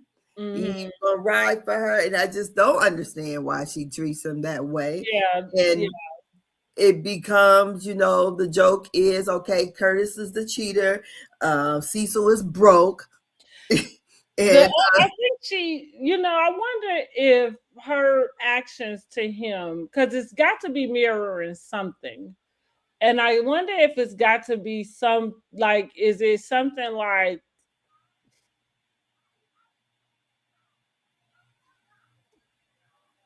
is there something else that she's wanting? Like, is there a way where she's projecting what everybody, like, feeling like he might be, I don't even know what the word is, like, because I don't, like, it's not soft. Like, I don't consider him soft. I don't consider him, you know what I'm saying? Like, so I don't know. Like, yeah, I definitely don't consider him hyper masculine. But see, but even for me with men, like, those things don't bother me. I don't need a man to be. As a matter of fact, too much hyper like King's masculinity is too much for me.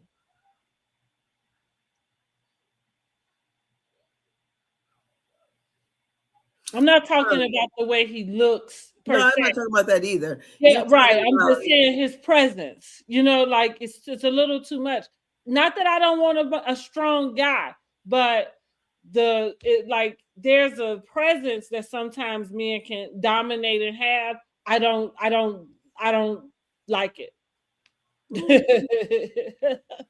I don't like it. I tell you what, I do want a man. I wanted a man to be aggressor, or even just in a space that way. I don't know. So that's why I'm like, so his message, like the way he speaks sometimes, the quad and stuff, like. Well, I think most of the men who are foreigners, I think they are chauvinistic.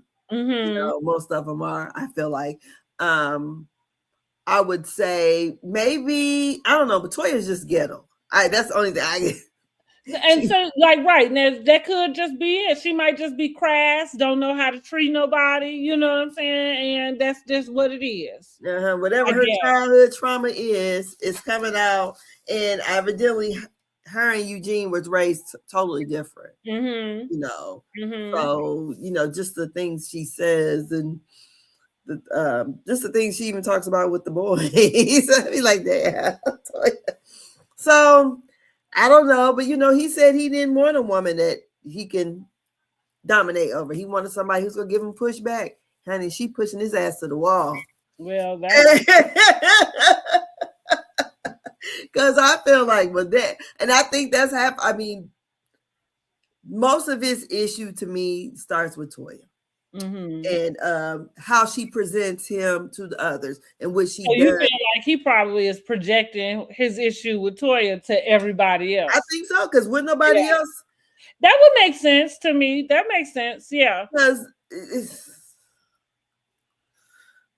because she's the one who did the embarrassment. That can make sense, which go back to why isn't it a couple in sight that could even present that, to say, like, because hey. I think because he'll say he don't have a problem with it, and because he's gonna agree with her.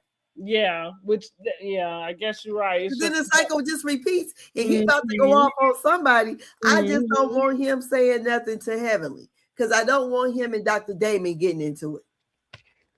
Right. You know?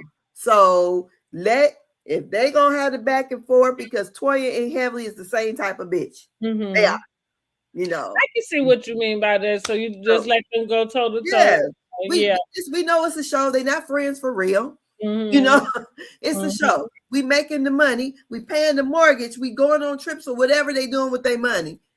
I let them have it, and I wouldn't. To me, he's gonna have himself a coronary heart attack because Toya ain't that bothered. Yeah, at least that's what she portrayed. She's not that bothered. He is upset.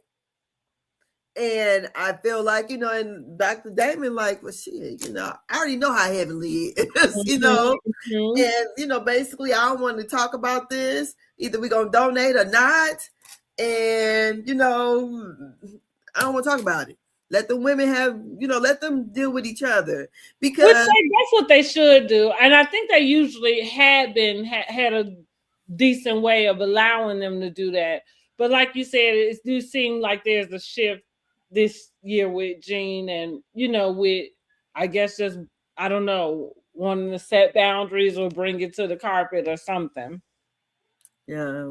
Because like I would say, if Toya was a timid person, her first year, you know, this has been her first year on the show or something,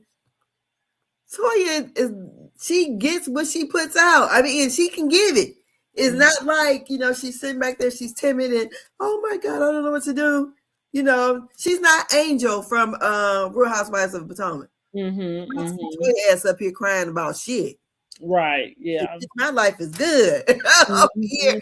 So she's making the show, and I just don't understand why he was just that upset when it's women stuff. Now, because like I said, I don't want the men to be involved in that. We know how this housewives, this kind of stuff is. They're gonna be arguing and carrying on, and the next thing you know, if he's into it, you know, interjects himself, Damon is not going to let him say nothing crazy to Dr. Heavenly. You know, so let the women do what the fuck they do and just stay away from that. Well, I definitely don't think he should interject himself in between. So, and even with what he did with Toya, he didn't. I think that they do understand that they're not trying to go there.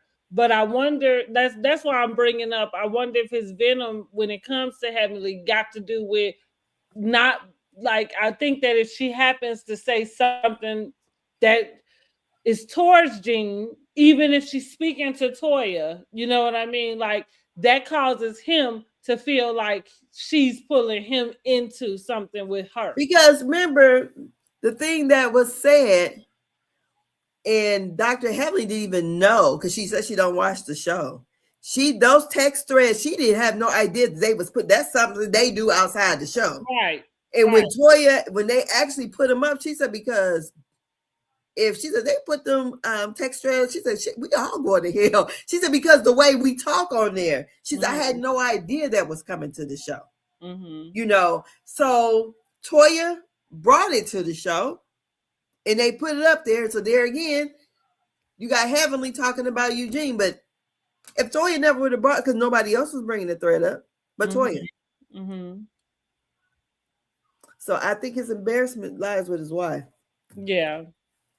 So, and that's, I don't know why she did that, because Dr. Heavenly just could not believe, she didn't, when Carlos King told her it was on there, she was like, hell no, it ain't. And he was like, yes, and he showed her, she just was, I mean, really taken back that, what?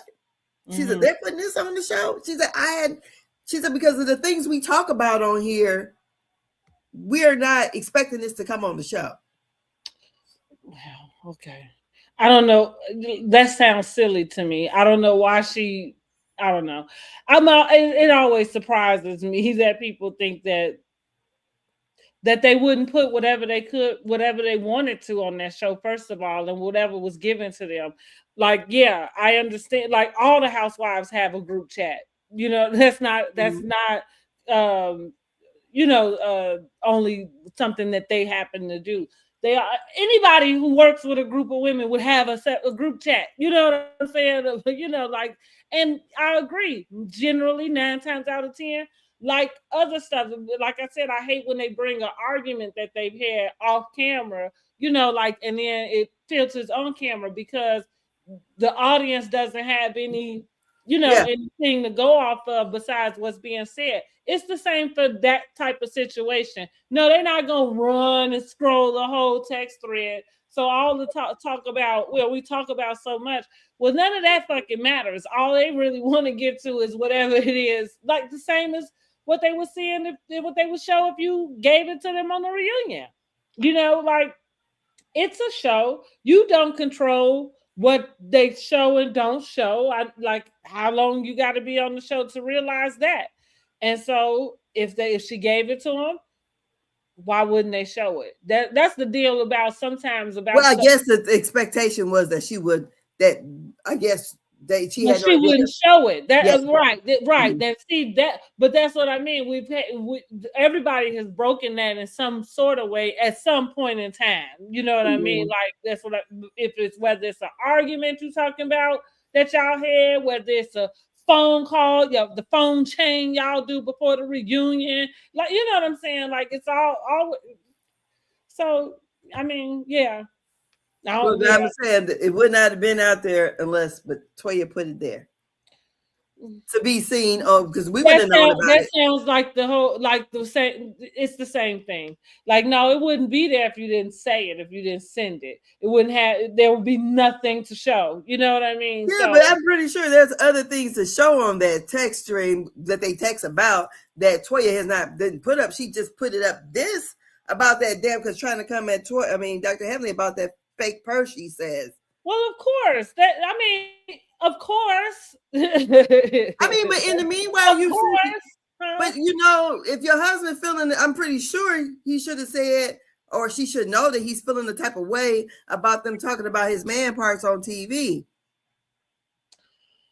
I wouldn't put it up there. I wouldn't have put it up there. I mean, for what? Well, I mean, how did it help bring the story together? She still had the purse at her house. I don't know. I was about Heavenly talking about how she was surprised they showed, like, I don't, you know, like it was some, I don't know, top secret thing. And it's like, no, it wasn't top secret. What she said, she didn't know that Toya was going to put the texters up there. They never done it before. But here, going back to the self accountability, that doesn't absolve you. No, she wasn't saying that. No, I wasn't. I didn't say that. I'm saying that the different things that they talk about on here, she just, okay, so now we're putting this stuff out here. Okay, so I'm going to be mindful of what we're saying now because we didn't have any of us putting these things out but Toya. Yeah. Okay. Listen, if I was talking to Heavenly, I would have the same type of conversation with her. I hear you, but the logic doesn't make sense to me just because all it takes is one. You know, like, so if they're like, it's the same thing about when you're talking to a person. If you don't want something to get out, I guess you should be careful about what you say, period. You know what I mean? Like, there's not many things that I'm saying to whoever it is that you wouldn't be able to go say to somebody else. If there's something I don't want you to say, then 9 times out of 10, I'm not saying it to you. Well, I guess for the people who would be so upset about heavily talking about what is shown on the show, and she talking about. So this is what we're gonna say about Heavenly. Heavenly gets a break because a lot of people relate to the way that she moves, the way that she speaks, the way that she attacks, the way, you know, like all of it. So that is the reason that goes to her YouTube channel, all of it. That's how she ended up going in, which is no different than anybody else. Like, if you got the fan base who, you know, feels that way, then you're going to fuel, you know, whatever it is you're pumping out. What I'm saying is, like, she gets a break off of the foul bullshit that she says. She is foul. Now, again, I've taken up for those girls not being supportive of her campaign. However, I understand, like you said, why Toya had it out for her as soon as she hit the stage. Because Toya's feeling is somebody who's this nasty, who speaks this way, you think she's supposed to be in somebody's Congress? That's really what it is. And so, and I'm saying maybe one don't have to do with the other. You know what I'm saying? Like, but so maybe you just be supportive that she's trying to do something and make a change or whatever. However, that does not negate that Heavenly has a foul mouth.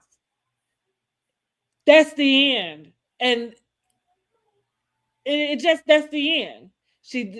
That's the end. And I do think that again, Toya disrespecting her husband does not give you permission to disrespect. It's just like you. Like, even though you say you don't do the public embarrassment, but at the end of the day, however way you decide to speak to your husband, ain't no way somebody else coming in there thinking they can do that also, properly or not, right?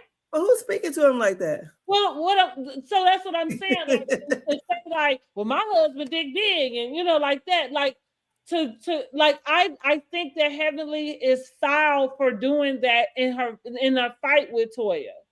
And so I'm saying, even though Toya is the person that has put that in, given that to them, right, for them to have that type of ammo, I'm still saying it doesn't absolve Heavenly from being nasty and messy. It's enough insults to insult them with without ever going there.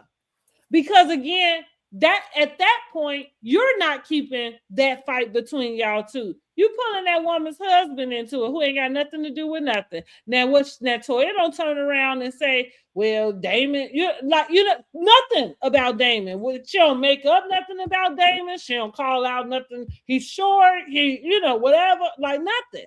Because their husband's the same height.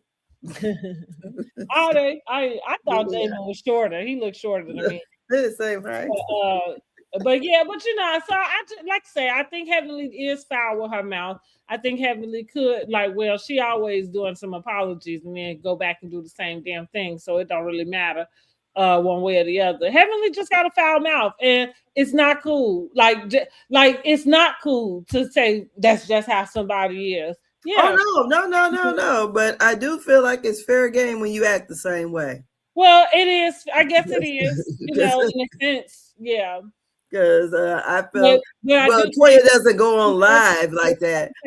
To say both of y'all keep the husbands out of it. Whatever y'all go back and forth on, go back and forth on it. Mm-hmm. Keep the husbands out of it. But so and to Toya's just defense about her husband, which is what I was saying to you. Like, I get it. If I do dog my husband out, I'm the only one get to do it. Like, you don't. Yeah. To an extent, they go above, it is what it is, because he's giving them the ammunition. That's what I mean. Like, you go, like, if you did speak to your husband a certain way, I can come in there and speak to him that way just because you did. Like you say, put this man. You think I can come in and put this biscuit in your mouth? I don't think he said that to him. She shouldn't have put the text thread out, knowing her man feel away. She brought it to the forefront. I feel like they both are the same person, her and Heavenly, other than Toya does not have the platform that goes on YouTube and talk her shit. Mm-hmm, but Heavenly, Toya has done some mean shit too. And like I said, it's entertaining to watch them too. I'm not even gonna lie, it's entertaining. And I like the fact that Angel is not afraid to come at Toya either with the bullshit. So yes, I just want to You see. know what I do like also that I thought about with this episode, as we look at housewives, like as they evolve, and Married to Medicine in its own way, I appreciate just that thread of the professional nursing to kind of incorporate them into the medicine. I think that's I thought of it. I for some reason it stuck out to me this episode for some reason. I don't know why, but I thought that was a really kind of smart thing. I think. Yeah. You know what I mean? Yeah. Just because doctors are doctors and that's cool, but nurses, the professional nurses are that's hard work and they're necessary and they really do. I think probably to patient care, are more important than physicians in a sense. Not for treatment. I mean the actual like care of them. Yeah. You know what I mean? Yeah.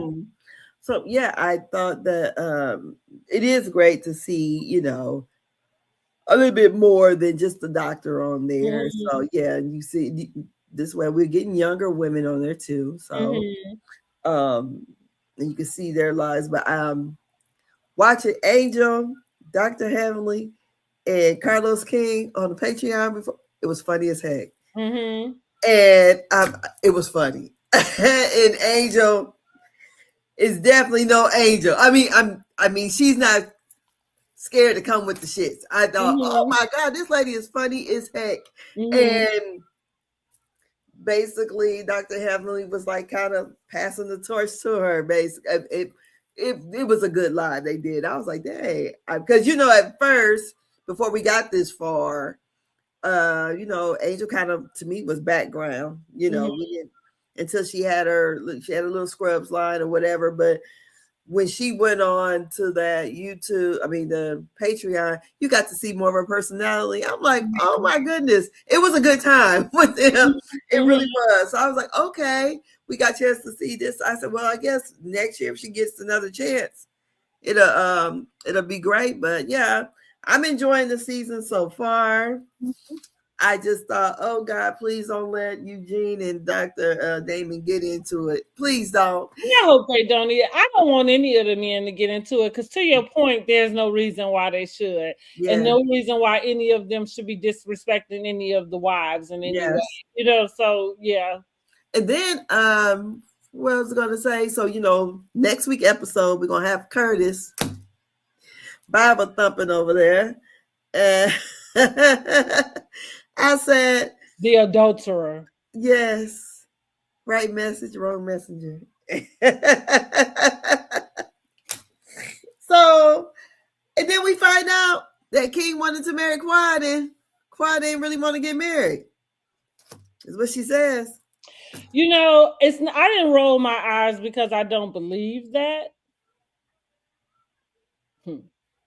But she just wanted to have a baby.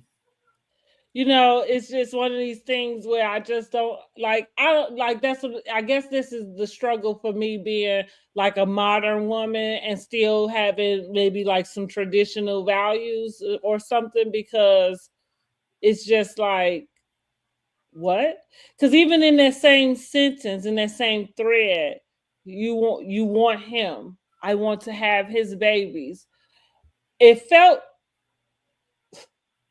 My thought was like, this girl is lost. Like, I said, damn, Dr. G did a number on her. Yeah.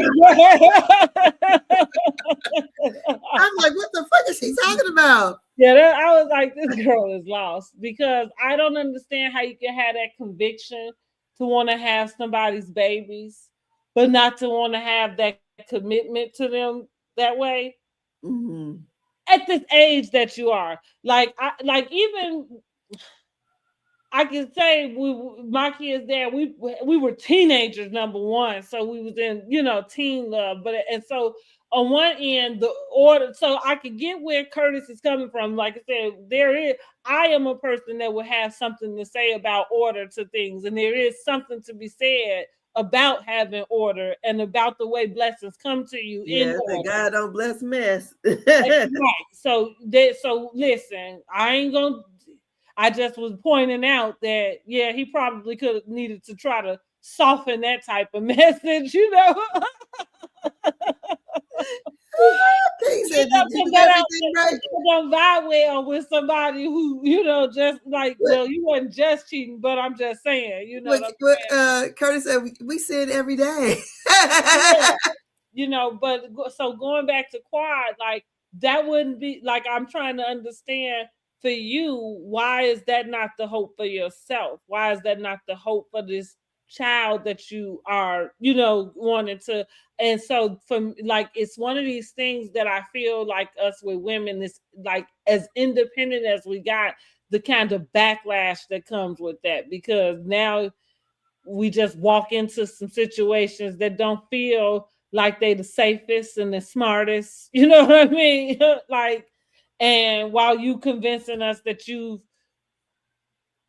this is what you want and consider, for some reason, I don't think that is what you want. You know what I'm saying? I like, and then it goes back to go, like I say, I have a different way of thinking of a lot of stuff.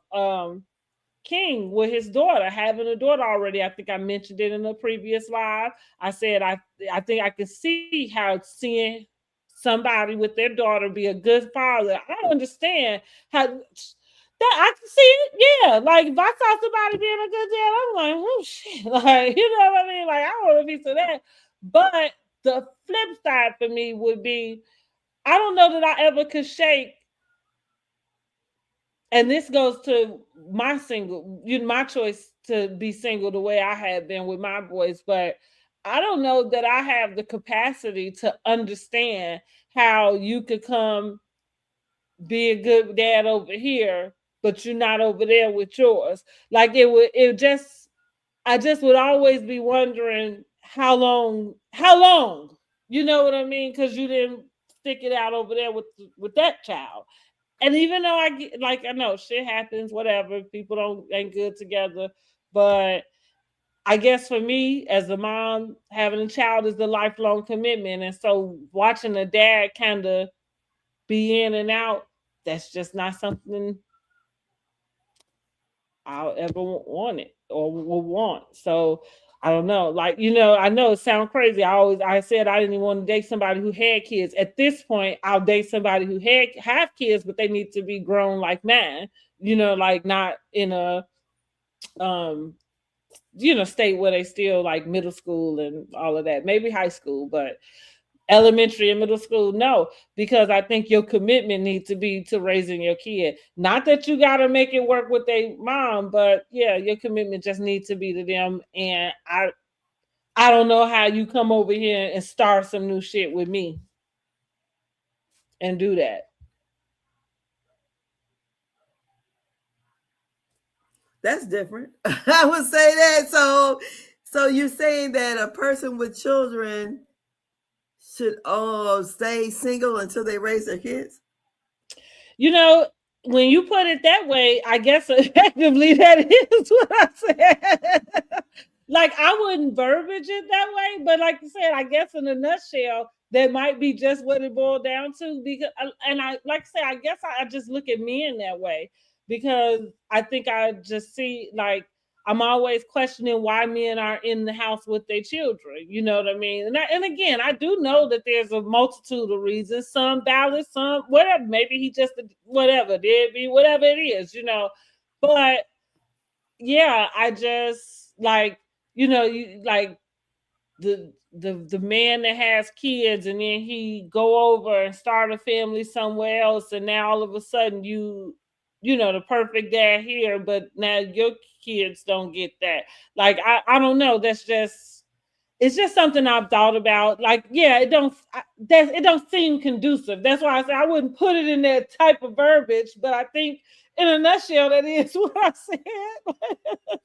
So you don't think he could be a good dad to the one he already had, and then I don't know why Quad would want that for herself. That's kind of that. Like, I don't know why. Slim. I can see if she was a young woman. So the guy that she better get what's coming, huh? Yeah. She better go. She already in Atlanta, so you know. Yeah, but that's what I think essentially that's what I mean. It's like I don't know why that is what Quad would want. I think why wouldn't I don't know. But again, without the commitment, like because I would think that the commitment would be something that at least will give you I don't know, just another bit of security. But I don't know. She already thinks different because she wants him to move into her home. Mm-hmm. And he said he would never do that. So, and funny enough, I wouldn't do that. Me either. Yeah, I would be more than willing to sell and go get something together. I wouldn't want to move in something he already had. I would want us to get something that was ours together. Mm-hmm. I would be over there paying off his first wife mortgage like Sweet That's Tea. right. Okay. Paying off Claude's mortgage. Okay. Girl, you done married this man 20 years your senior and you're still paying off a mortgage? Mm-hmm. She ought to be like Wendy. Mm-hmm. Not knowing how the bills get paid. They're not over there paying them, huh?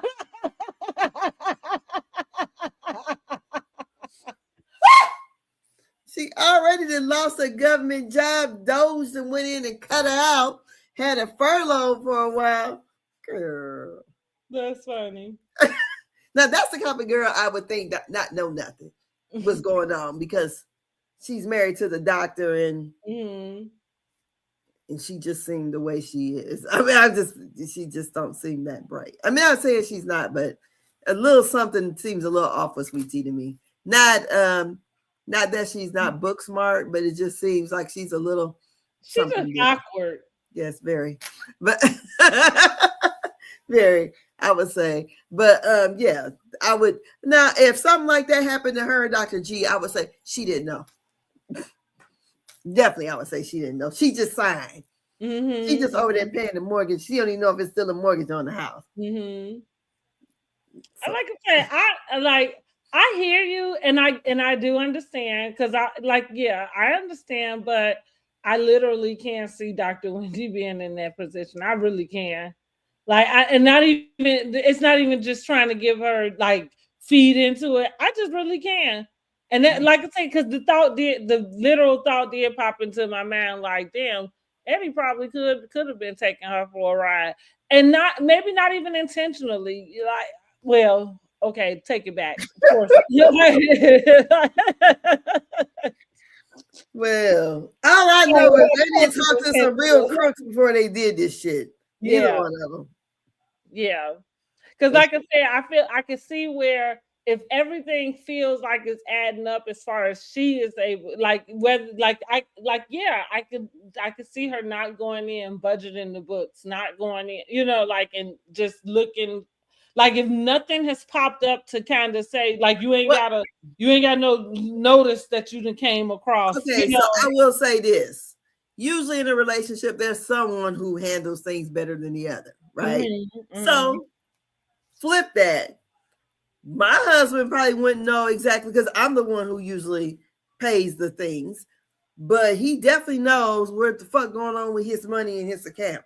He knows all these other things. Now he'll go and say, okay, that bill is due. Okay, Angela, when is that? Or something like that. Yeah. But but the only inkling that would cause him to think something is wrong is if something right. If something go wrong. Yeah. Did you pay the bill? It's the shit. It's the lights shit. Yeah, I paid it. God damn it. Exactly. You still watch that's what I mean. I watch a lot of the crime shows. It happens more often than you think. That I know that's a bit extreme, but I'm just using it as an example to say just more often than you think. It might be a wife handling stuff. Hell, they on the verge of being foreclosed, and the man don't even know. He just going to work every day. Girl, because I know somebody who that happened to for real. See, he's just going to work shit, and now she done got to unalive you because she don't want you to find Lord Jesus, poor Wendy. So at least he just said, well, shoot, did they rob the house? Which even as she was explaining it, y'all, listen, I literally said to myself, because going back to they can use everything against you, and then again, going to them separating this case, I said, damn, Eddie could have known that they was going to be on vacation. Set that shit up for them to come back and find. He set it up right. I would have. Well, here's the thing, because even with everything that we watch, the reason why we able to watch it is because they got, like, you know what I'm saying, like, because they got caught. You know what I mean? So clearly, we only talking about it because he didn't get away with it. If he got away with it, nobody would know. But that's what I mean. Like, so I'm saying, like, I literally am like, okay, y'all out of town, y'all come back in. You know what I'm saying? Like, sounds like a setup. She was in on it. She might not know the finances. I bet you she knew about that fake burglary. If it's a fake burglary, I believe she known about it. Because I think if we're gonna actively commit a crime or whatever, I would be. The only way to keep a secret is if one is dead. So it actually, for real, that's the truth. I'm saying that's the same. Where the side piece at then? The side piece got to come in there. I don't think he would tell her. I think he would do that and keep it to himself. Because even with the email saying, "Is that all that you want to claim?" Like it's not. No, he said more than that because we got to get to the max. Is what he said. Well, okay. Even with that being said, it's still it's like I'm gonna say an order that he's giving her. You know what I'm saying? Like, I'm not thinking that she is in the mind frame of feeling like we're in cahoots to commit this together. Like we're doing this. She was giving out receipts and she already took stuff back on, and it was her designer stuff.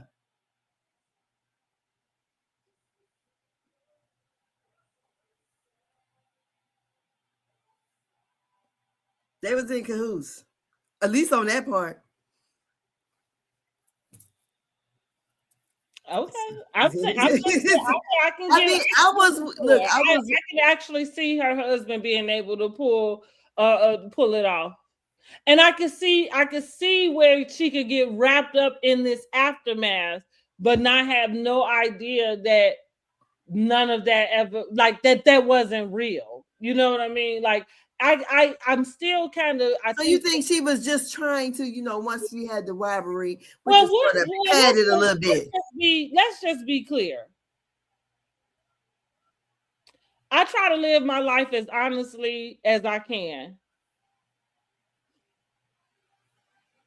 Who wouldn't want to max out something? Exactly. But I'm pretty sure when she looked at that daggone scene, I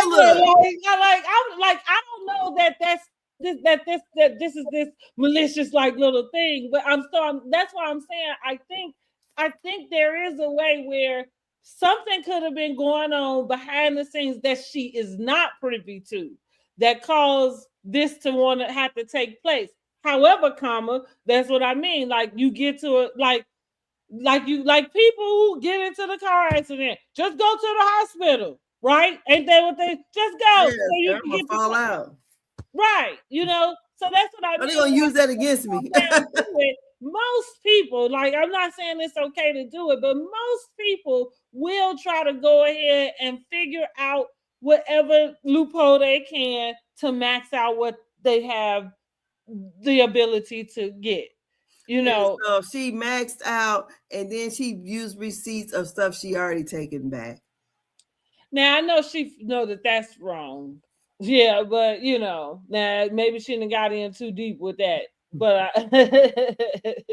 but I like to say I thought to myself, there's a way Eddie could have had his little scrubby look. Like I said, she probably thought he was going to work. He ain't been nowhere to work. He been flipping and tripping around with her damn money some kind of way, like making her think he bringing money in. And this, but shit, but damn, somebody got to see the taxes. Then, god damn. But like maybe she don't. Maybe all she do is sign.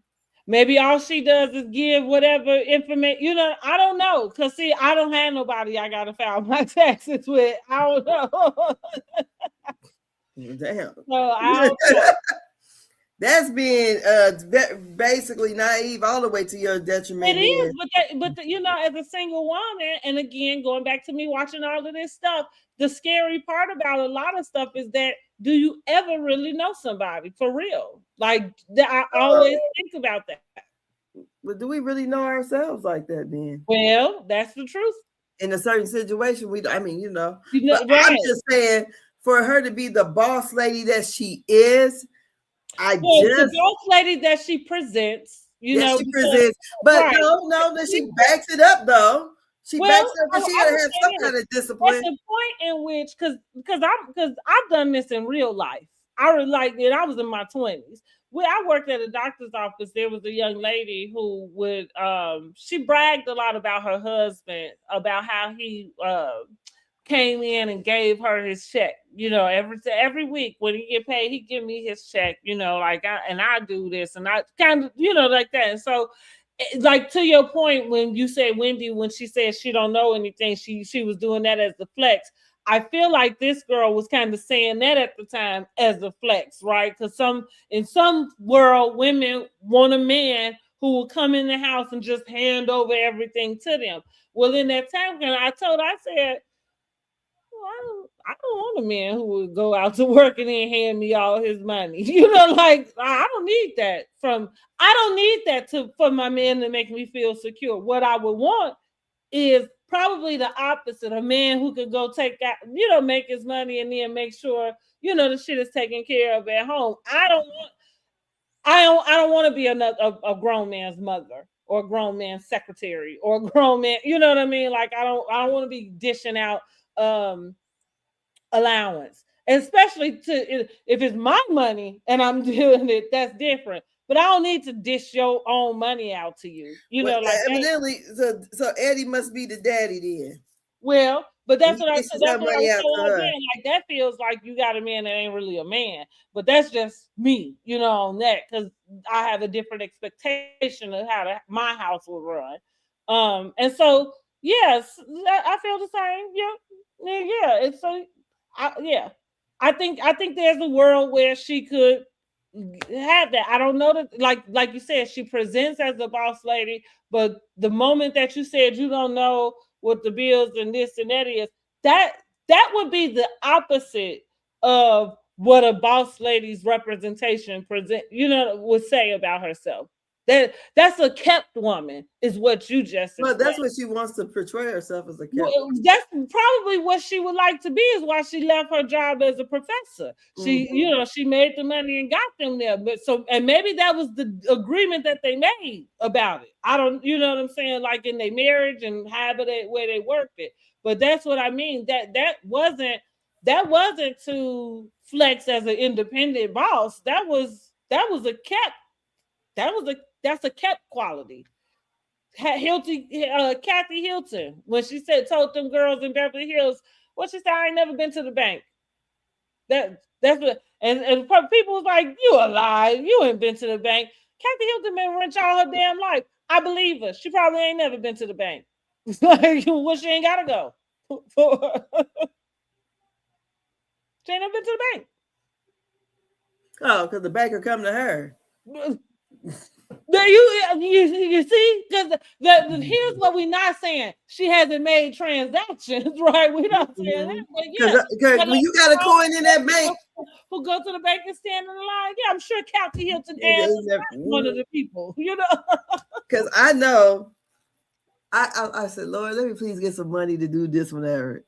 Girl, it happened, but it wasn't my money, but it happened. I said, Lord, next time let it be mine. Girl, I went to that motherfucking bank. Them motherfuckers treated me like gold, even calling me back up, Mrs. Hogg, this and that. I said, oh, this is how rich people get the treatment. Because, girl, yeah, we could show you how to, you know, no. I said, we just doing one transaction. Take all that money and send it up here. I'm like, girl, because we in there counting up money. I said, ain't this about nothing? I said, Lord, how this happened? I said, get me 50 grand. And bam. Girl, let me try it. Shit. Girl, no, give it to me again, but let it be Okay, mine. I mean, yeah, Let it be mine. Yeah, you don't watch Beverly Hills Housewives, but they got the Queen of Manifestation over there, girl. They are having a field day with that girl. Next time I'm gonna say, let it be my money. That's why I'm like, shoot. I'm like, yes, let me manifest that, honey, right in my own bank account. Yes, God, make it happen. I know that's right. Look, but yeah, they having a field day with that girl over there talking about she manifested. They manifesting money. They looking like that's it. Like that's all you gotta do. Well, let me do that shit then. But girl, yeah, I would, yeah. So but definitely like with Kathy Hilton, like she probably never been to a car lot because I remember the one time where we got a vehicle. We test drove it for 2 weeks. They brought it to us. We did all the signing here at the house, and that was it. I said, well, damn, I ain't never did it like this before. I said, oh, that must be good, but he had a person. It was a car dealership out of Ohio, but the guy here that lived in Fort Wayne was the one who took care of everything. I said, oh, that was nice, because I'm like, are we gonna get this vehicle? He's like, I guess. I'm thinking about it, and I'm like, okay, because I ain't never. Usually, you test drive it for a little bit, a couple of hours, but we can get, we test driving it for 2 weeks. I'm like, what? Damn, right? I said, that's nice, but yeah, I would, definitely. Kathy Hilton, she's not going to stand in no goddamn line nowhere. Let me go and see if I can get so and so. I don't know. They're doing all kind of different transactions and money wiring and stuff, and then the banker is coming to her. Yeah, because she's got a lot of money over there, so they're gonna roll out that red carpet. Yeah, see, and to your point, like think about Erica Jane with the situation she found herself in with her husband. So, like and that's her presentation, and I think for all intensive purposes, her marriage to him was one of a kept wife. You know what I'm saying? However, here's the difference in why nobody really was kind of buying her in this scam or field of not having knowledge about how, the movements of her husband, even though she didn't work in his law firm, and that it was the fact that she met him as a single mom. See, like you had a child, you was a single mom. So you was out here like a mama. You know what I'm saying? So you know how to pay the bills. You know how to bank. You know what I'm saying? You know how to budget. You know how to, you know what I mean? You know all the things. Yeah. Because you had to take care of your own self and the child, but somebody who's not really been in that position and went right into, like a marriage and a family and then especially having like these traditional type of values, I very much can see a scenario that is close to that. But I like say it could go either way. I'm making room for what it is she explained. And I'm just kind of saying how my wheels started turning as I was listening to her. Because sometimes you can listen to somebody, you be like, bullshit. You know what I'm saying? But that really wasn't my response listening to her. I listened with an open, ears, So that's why I said, I'm like, like, I'm like, okay. And then, like I said, after hearing that and watching it again, because that idea didn't come to me at first about Eddie moving that way. It came to me today after learning about them separating their cases, because I wonder why. You know what I mean? Like, because they both don't want to go to jail. Somebody got to be there to raise the kids. Yeah, exactly. That right. And one wanted speedy, want to hurry up and get it together, so you ain't got enough time. You know what I mean? Like to do. And the other one, is taking it out. You know what I mean? So, and therefore, she's not going to testify against him anyways. Well, right. Well, I think their husband and wife, I don't think you could. Yeah. So maybe there is a better chance of them beating their case that way too. Well, it's certainly a better chance of her maybe settling and being able to do something. If it's not getting dismissed at this moment, I'm going to assume that there's going to be a settlement is that what it's called? I'm A saying plea deal. right, a plea. Here I go. I'm saying it's I thought she was charged with. Wasn't she charged with more counts than he? Oh, now see, I don't know. I thought she was. But that's what I mean. Like if you're trying to do something speedy, it feels like you probably are going to go more for a plea, and probably something that hopefully don't include jail time. Honestly, But usually when people, because you have a right to a speedy trial, and I don't know, I don't think they want to prolong it because shit, we prolong it, then I'm getting used to being out. Then you slap me with somebody. Well, that's what I mean. You prolong it, you get them time to get more evidence. In a sense, I think the speedy trial is the way to for them to present what they have. You know what I'm saying? Like, and if you at the point where you feel like you can rebuttal it, but that's why I say I don't know that there's a way. I don't know if it'll actually be dismissed. I don't think yeah, that's why I'm saying it's more than likely is to take a plea. No, she I don't know because I don't, I don't know. She may try to take it to trial. I mean, yeah, I'm thinking she's gonna get a plea. If she was gonna take, I feel like if you was gonna take it to trial, then you would go the route that Eddie's going. I think, especially from what that was the other thing I thought when I watched it over again today too, is like saying that may have her hurt in some way. And so when it comes to, that court, and so yeah, you might need to wrap your part up in the fastest way you can. And that's what I mean. Like I'm not foreseeing that you able to have a trial in which you are getting anything dismissed and beating it in that sense. I'm thinking that you're gonna try to get down as much as you can and take, take the least, the minimum that that you can get. It depends on whatever they offer, as a plea. Right. The plea is, well, that's what I mean. yeah, because I know my cousin, he had a plea. Your plea was like for 20 years. He's like, fuck it. I'm about to take it to trial. I mean, well, yeah, you're right. In that case, you're right. It's like, fuck it. We'll take our chances with the jury. Maybe we might luck up. But yeah, it's a terrible situation. That's all I can say. It is very terrible, especially both of them. And how does that affect them moving forward professionally? Is he disbarred or disbarred pending the outcome? Probably pending the outcome, but I would think that. So he most definitely should be taking it to trial. Yeah. Yeah. I wouldn't be taking a plea. Right, exactly. With that's the reason why that's why I'm thinking that's where Wendy is leaning, because if you really were trying to get something thrown out, I would think you would need time to get that together. Girl, well, this happened in October. We into March. So they doing it separate, and when's the next court hearing? Now I don't know. I know that Armand he was the one that I got that information from. Wiggins. Okay. So so he might have it on his page, but I'm not sure when the next one is. Well, okay, let me go back.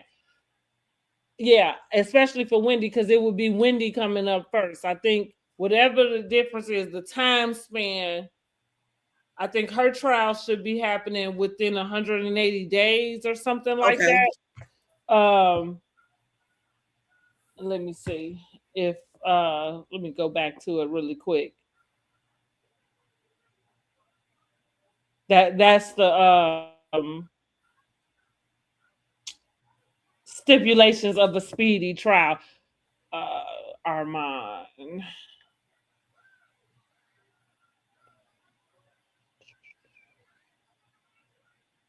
Where is that? Lord.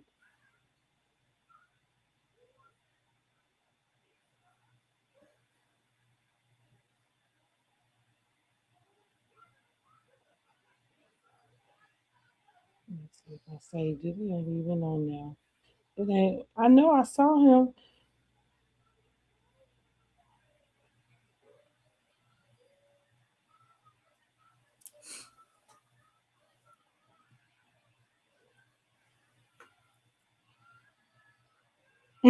Well, if I find it again, we'll catch up back with it. But Okay. yeah, but I think that's what it was. So yeah, her time span is like 180 days, and of course I think his can go out longer than that. Okay. Or maybe 90 days. It's something like that because I think 180 days is still like 6 months, ain't it? Mm-hmm. But that might be it though. It might be the 6 months. I think I'm right when I say that. I think I'm right. And Yeah. oh yeah, let me correct myself. I was wrong. I called that lady Crosby. Her name is Cosby. Yeah, I saw that too. Yeah. Yeah, I got I'm like, no, it's Crosby. Mary Cosby. Yeah, Mary As in Cosby. Belle Cosby. Okay. I Yeah. wonder if they had his funeral yet. I wonder. I didn't see anything that said that they had. No. I know I saw Cynthia saying that she had, reached out, sent her condolences and stuff. Said that I think they stopped filming for Salt Lake City so far. They put it on a halt. Mm-hmm. It's just a sad situation. Yeah, it's just a sad situation. Well, girl, I'm gonna get my butt off this live and take my butt to bed. Well, it was good to get our catch up on for Real Alrighty. Housewives and Married to Madison. Alrighty. Okay, We're trying to get Belle Collective done one day. Hold on real quick, and I'm gonna give you an idea about something. See if Okay. I want to think about it. But don't forget to like this video and subscribe to our channels, okay? So you can get more live videos and uploads. All righty. So good morning. Bye-bye. Happy Thursday. Happy Thursday to you. Throwback Thursday. Right. Oh, yeah.